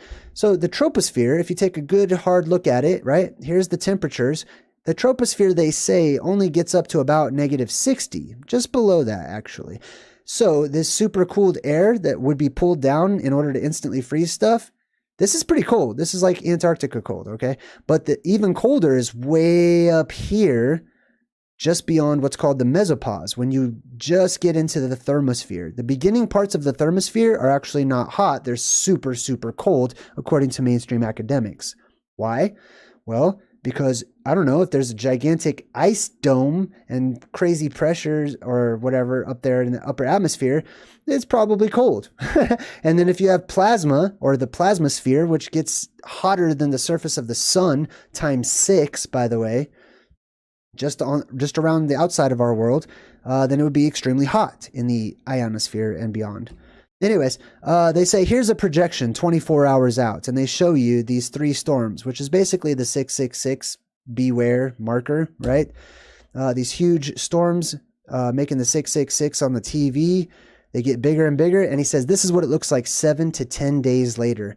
That is how long my records indicate, my research and experience in life indicates the apocalypse is going to last. Actually, the actual apocalyptic event of our atmosphere depressurizing, right? That it will last about a week, okay? All the way up to maybe, 12 days, give or take. I believe that this happens and tends to happen around our major holidays, which are centered around the solstices and the equinoxes. So if you want to be extra careful during a particular season, those are the seasons to watch out for. And that's why our holidays were invented. I'll show you here in just a bit. But 7 to 10 days. This guy says you need to evacuate everybody that is below this line, I think. Yeah, evacuate everyone south of this line. Basically, he says everyone north of this line is screwed. Like they're going to be covered in ice, which is very interesting because if you take into consideration that the sky is falling in the movie symbolically, and that pieces, huge, gigantic chunks, a talent large, like the Bible says, are falling from the actual dome itself, right? This could account for why we have these ice caps, or circles really, that go all the way around the top of the world, or used to until they started to melt. If they go outside, the storm will kill them. Well, that's about all of the apocalypses, right? The Bible specifically warns don't go outside during this event. Okay, keep your windows closed, keep your doors closed. Do not go outside. If you go outside, you're in danger. That's taking a huge risk during the apocalypse. Farida, thank you again, Farida. Super appreciate it. Aw. All right, so the vice president says, or he's talking to the vice president. He says their best chance is to stay inside. Write it out. Pray, which is where your holidays come from. Okay, this is exactly why the holidays, or the holy days, and holy in the old language means set apart, or different, or special days. Okay, they weren't just like, hey, let's celebrate, this awesome occasion that happened individually in our lives and not everyone else in the whole world. No. Major holidays are worldwide, or they used to be worldwide. They all have their different flavors. They all have their different perceptions from different cultures and experiences and stuff. But they're all, if you look at them, right around this exact same time of year, the solstices and the equinoxes. And there's a specific reason why our forefathers and our ancient mothers and stuff, why they set this up for us into the future, so that we would be safe, so that their families would abide by these traditions that would be set up to keep us safe indoors, lighting candles, having food and stuff, being around each other during the apocalypse, basically, right? Hoping that it doesn't happen. And after those holidays, usually when it doesn't happen, they celebrate and they light fireworks and they're like, yay, we don't know why we're celebrating, but yay. But in the old world, they were celebrating because the world did not end. That's why they celebrated a little while later, usually about a week or 12 days later. All right, anyways, so let's take another look at the middle of the world here. And this is what it would look like. This is a different type of map, obviously, but this is what it would look like after the ice age, right? Where does all this ice come from, right? Well, if it comes from the sky, I'm just going to throw this out there, all right? There's a reason why icebergs are fresh water. Like they're not often salty water or anything. They're usually pretty fresh water, no salt in it or anything. If, hypothetically speaking, the sky fell, or a portion of the sky fell because, I don't know, the atmosphere depressurized and blew a big hole into the sky, then much of the sky would fall down in gigantic, huge boulders and pieces in a nice little circle all the way around, exactly where you're looking, right? So be careful. I'm just throwing that out there. Know where you live. Start studying. If you're somebody that has a lot of questions about safe zones and stuff like that, start studying your region, start studying the past, start studying what, paleoclimatic models used to look like millions of years ago and stuff like that, because they're going to come back around. And he says, you're supposed to be on a bus headed south. Guess where he's going? North. He's headed north. Jack, who represents Jack and the Beanstalk, is headed north, just like is always in the movies, how we always talk about. Then we got this newscaster. Just a half an hour ago, Mexican officials closed the border. Instead, they've been met with closed gates. Now all the Mexicans are like, no, go back, SA, we don't want you, homie, or whatever. They probably don't all talk like that. I'm from Southern California, okay, so that's a Southern California mixing accent. But anyways, that's funny. So all this border crossing, like I said, there's going to be these massive exoduses, and the governments of each country, the government of the country where all the people are leaving, they're going to be like the Pharaoh and be like, get back here, we're going to arrest you, we're going to implement martial law. If you don't come back, you're not allowed to go over there. And then the new countries are going to be like, no, don't come over here. You didn't let us come the whole time, Thousands of people are crossing the Rio Grande into Mexico. All right, so interesting stuff. This one, I just want to take a picture of the fireplace just to point out the Atlas symbolism, right, of the anode and the cathode, with Jake Gyllenhaal right there in the middle, which represents the sun or the light of the world, etc. So that's the anode and the cathode. They also reach up and spread out at the top. So Atlas does that, which is the blue beam that comes out of Mount Meru. It spreads out at the top. But the anode and cathode beams, they also initially shoot out and they spread out at the top until they create an electrical arc together. This is symbolic of the middle path, or the Jesus light, flanked by the anode, which is the criminal that he was hung next to, and the cathode, which is the repentant person that he was hung next to. All right, then we get back to this, and he says, we're not going to last very long on M&Ms and potato chips. And they show you that that's all they could find. This is the world we live in today. This is the modern world, okay? You'll be lucky if you can find some M&Ms and potato chips. But unfortunately, people don't make food anymore. Not real food, right? They're putting bugs in your food and all kinds of weird stuff, trash and plastic and probably human parts and stuff. God knows, right? So it's going to be difficult to find real food.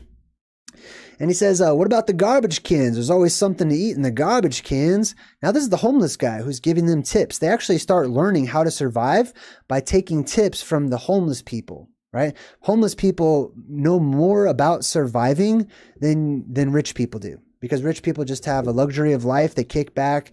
I don't know. I'm not rich, but I assume if you have a bunch of servants that do all the cooking and shopping and all that stuff, you don't know how to do it yourself, which means you're dependent upon the people that you call your slaves or servants who are serving you, right? You're actually their slave if you think about it. All right, so he says, yeah, there's a whole section on tax law that we can burn down here. So they were debating which books they should burn for heat and stuff, which is very interesting because you're changing the future, right? And he's like, let's get rid of the taxes, right? This would be me in the post-apocalyptic world. I'm burning all the tax law books, get rid of...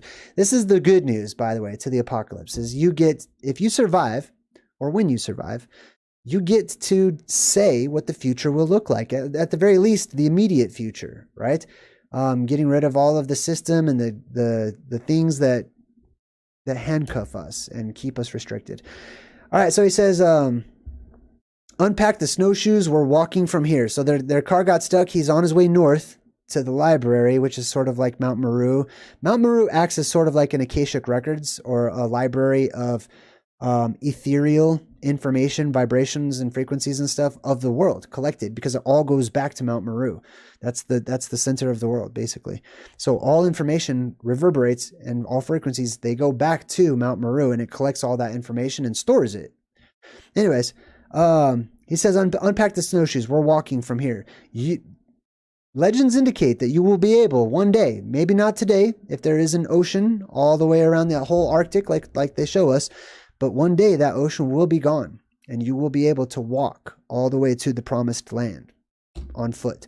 Not going to be able to fly, not going to be able to take a boat, not going to be able to do any of these things. I mean, it's possible, but one day you will be able, many people will be able, when this exodus happens, to walk across on dry land. All right, so he says we should have stayed in the library. So some of the people in the library were like, dude, let's leave. I don't think this is a safe spot. We should go south like everybody else. And they were warned not to. They were warned to stay in their houses and stay safe because you're in a dangerous area. So don't be a part of that exodus or whatever if you don't have the time to get up there, because you can get caught in the storm. He says, what are you doing? He says, I'm insulating. The homeless guy's giving him more tips. He's stuffing papers and stuff into his clothing. So if you get trapped during Fimbulvinter or, extreme colds or whatever, if the electricity in your house goes out and you're in a snowstorm and stuff, keep in mind, you don't have to be ashamed to act like a homeless person or whatever. I heard that one YouTuber recently actually he said something about homeless people making it sound like they're just dirty, bad people or something. I think that's terrible. Personally, if you're watching, shame on you. Like, to talk about homeless people like that. That's terrible. I have been homeless, okay? It doesn't make me dirty and nasty and whatever, okay? So stop, okay? You know who you are. Don't do that. The homeless people in this movie are teaching us great and valuable lessons for survival. So if this ever happens to you, you can take newspaper or anything, you could just stuff it into your clothes and it will insulate, which means the heat will bounce off instead of seeping through your clothes and escaping, and it'll keep you very, very warm. So you can learn a lot from homeless people. Now, are there crazy homeless people? Yes. Okay. There are many. But just because somebody doesn't live a life of luxury like some people, does not mean that they're dirty, nasty, don't know anything, uneducated, or whatnot. Okay. So check yourself, buddy. Anyways, they show you the view of Earth from space, okay, in the movie. This is super interesting as they pass by. You notice they don't show you the North Pole, which is what they normally do. I Googled North Pole from space. You know how many North Pole pictures I saw from space? 0. None, right? I did the same thing with Antarctica. As I was researching this movie, I was talking to my computer. I was like, no way. What? There's not even like fake ones? And my son was playing video games behind me. He's like, what is it? I'm like, they don't have any pictures of the North Pole from space. Like, this is mind blowing. At least not from the ISS or anything. Like, they never show it. They will never show you. They'll show you this perspective. They're like Earth through a viewfinder. That's basically the perspective you get, right? Interesting. So crazy. No views of the North Pole. Why do you suppose that is, right? He says, it says penicillin on the bottom. So they have to find this penicillin. I've also seen this as a theme. It seems to me like penicillin is probably a good idea to have.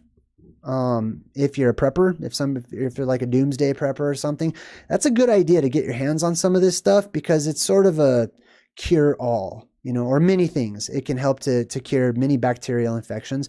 And bacteria is going to be a huge problem in our upcoming very near future, especially whenever the oceans are changing color and they start turning red and they start releasing all types of crap into our atmosphere, and people are getting problems breathing and stuff. Penicillin is going to be a huge thing. Like they even talked about penicillin on Teenage Mutant Ninja Turtles, like the first movie. He goes, do you like penicillin on your pizza? I don't know if you guys remember that. Anyways, so then they show you this guy. He's frozen solid, just like this is the permafrost. What it's made out of, by the way, dead bodies. Okay, they don't say that. They'll say, oh yeah, the permafrost is mostly composed of ice and organic material. Organic material is dead bodies. Okay, so all the permafrost in a perfect circle around the top of the world, all of that ice, right, mixed with all kinds of other crap, is because our world was depressurized before, created a world storm where the winds picked up and blew everything, right, in a huge tornado at the North Pole or hurricane or whatever you want to call it, and stuff died. Lots of stuff died. It piled up on top of other stuff, and it all started decomposing, and it froze instantly, and it turned into permafrost, and that is now rotting. And all that snow and ice is melting and releasing all of that carbon dioxide. Near the surface, permafrost, frozen dead bodies, Soil also contains large quantities of organic carbon. Like, listen to how they describe this crap. I love taking what the official version is and saying it in layman's terms. Okay, there's a ring of frozen dead people at the top of the world. Did you know that? Like, it's crazy. A material that's left over from dead plants that couldn't decompose or rot due to the cold. Okay, so that many millions and millions and millions and millions of creatures that were once alive just happened to all die. Come on, man. What are the odds, right? He says, now, this guy's going to go visit his son, right? What's his name? Dennis Quaid. Like from Total Recall. Quaid, with that little dude that comes up out of his shirt with the little Cabbage Patch Kid, the little mutant Cabbage Patch. Remember that? And he goes, Quaid. He's got like the messed up eye. Anyways, I'm just goofing around. All right. I don't know why it's taking so long. He says, what do you think is going to happen to us, right? To humanity. I mean, us, civilization. Like, what's going to happen to civilization? I'm going to tell you, many of you are going to revert back into being cavemen. Okay.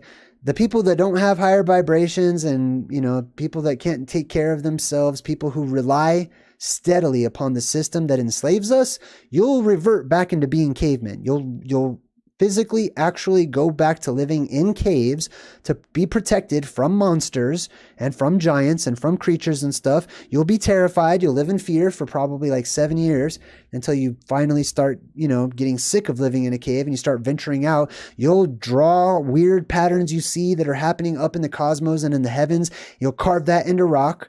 You'll turn into cavemen. Okay. When you come out and you start seeing, wow, there's piles of trash and debris everywhere from all the stuff that has fallen down, civilization will go into a period of steampunk. Okay, so you'll go from being cavemen to steampunk survivors, and you'll sift through. You'll be garbage trash diggers, basically. All of you will be brought down low. And this has been talked about all throughout time. Okay, you'll become trash diggers and steampunk survivors trying to dig through ancient technology that's left over from the modern age. You'll have no idea how to replicate it, so you'll repurpose it and put it onto your clothing and use it as decorations and all kinds of weird stuff, and you'll be steampunk survivors. This is what happens to civilization. There will also be a remnant of people who are called and go and separate yourselves from the rest of the southern world, which will become heathen-like in nature, and you will live for a very, very long time. Okay, anyways, I don't want to get too much into it because I talk about this, but basically some people go to a safe zone up at the top of the world, and your lifespans are going to be extremely long in comparison to those who have their lifespans extended as well. But you'll live for a very, very, very super long time. You'll have awesome health benefits, and you'll basically live in a type of utopia. Now, there's a danger to that too. I don't touch on the utopian danger as much as I do the dystopian dangers, because we live in the dystopian world. We're headed into the dystopian world. If not, we're already there. But the utopian world also has its extreme form as well, which is not good. Mankind survived the last ice age. We're certainly capable of surviving this one. And it all depends on whether or not we're able to learn from our mistakes. He says, I sure the hell would like a chance to learn from mine. And this is the guy who is going north to go save his son, right? To go visit his son or whatever. This represents all the good people, basically, okay? The people who make it past the apocalypse, people who examine yourselves all the time. You feel bad for the mistakes that you've made. You feel bad for all the things you've done wrong in the world, and you just want to grow, you know?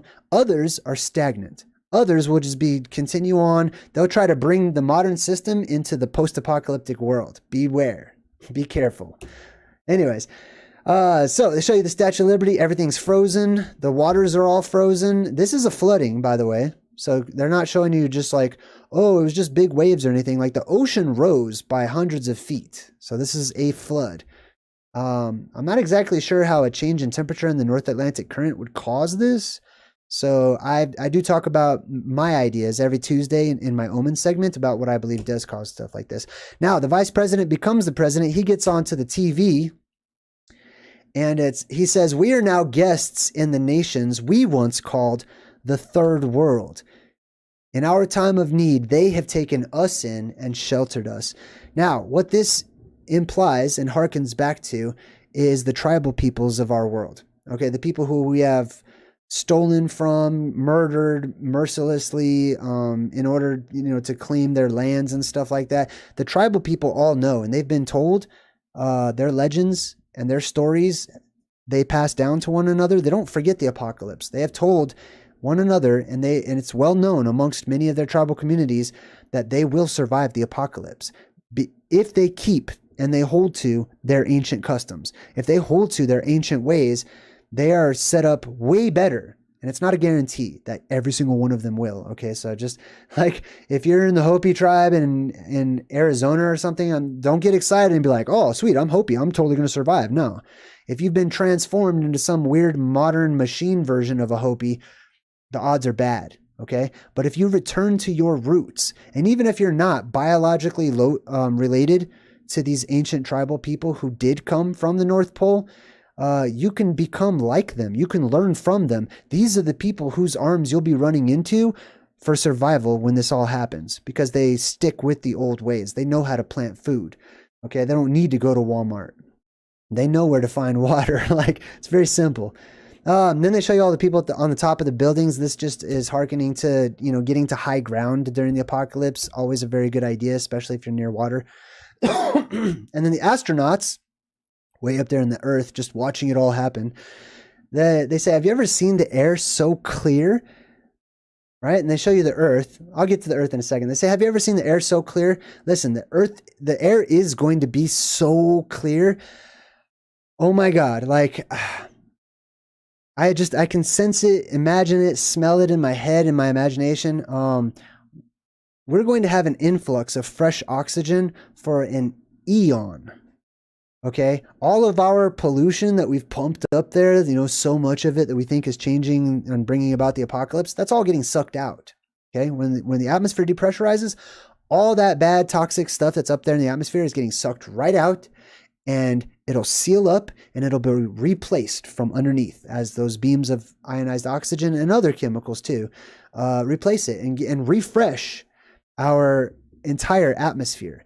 And it will smell just like in the movie Troll. Remember how they described hypernature, the smell of trolls? That's what you will smell. You will smell hypernature.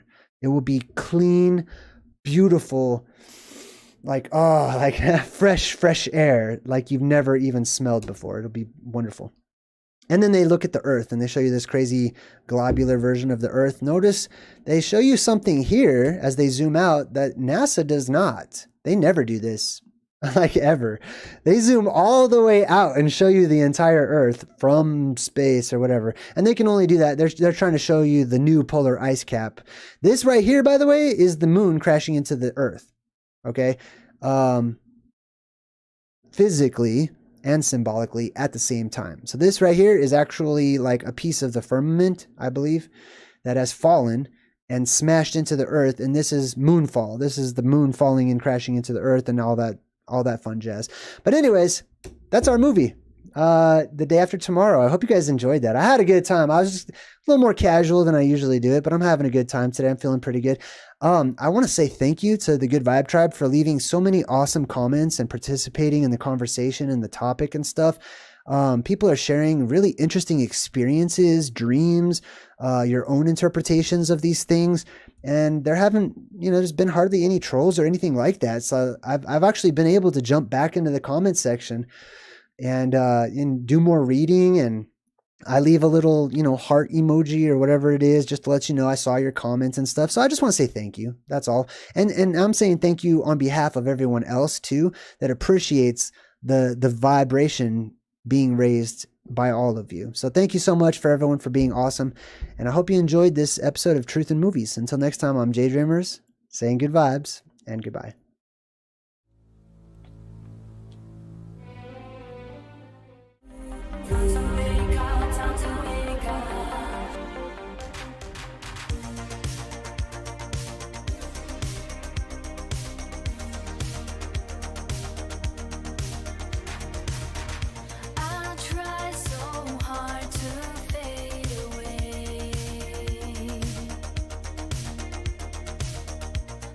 Something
Come with me.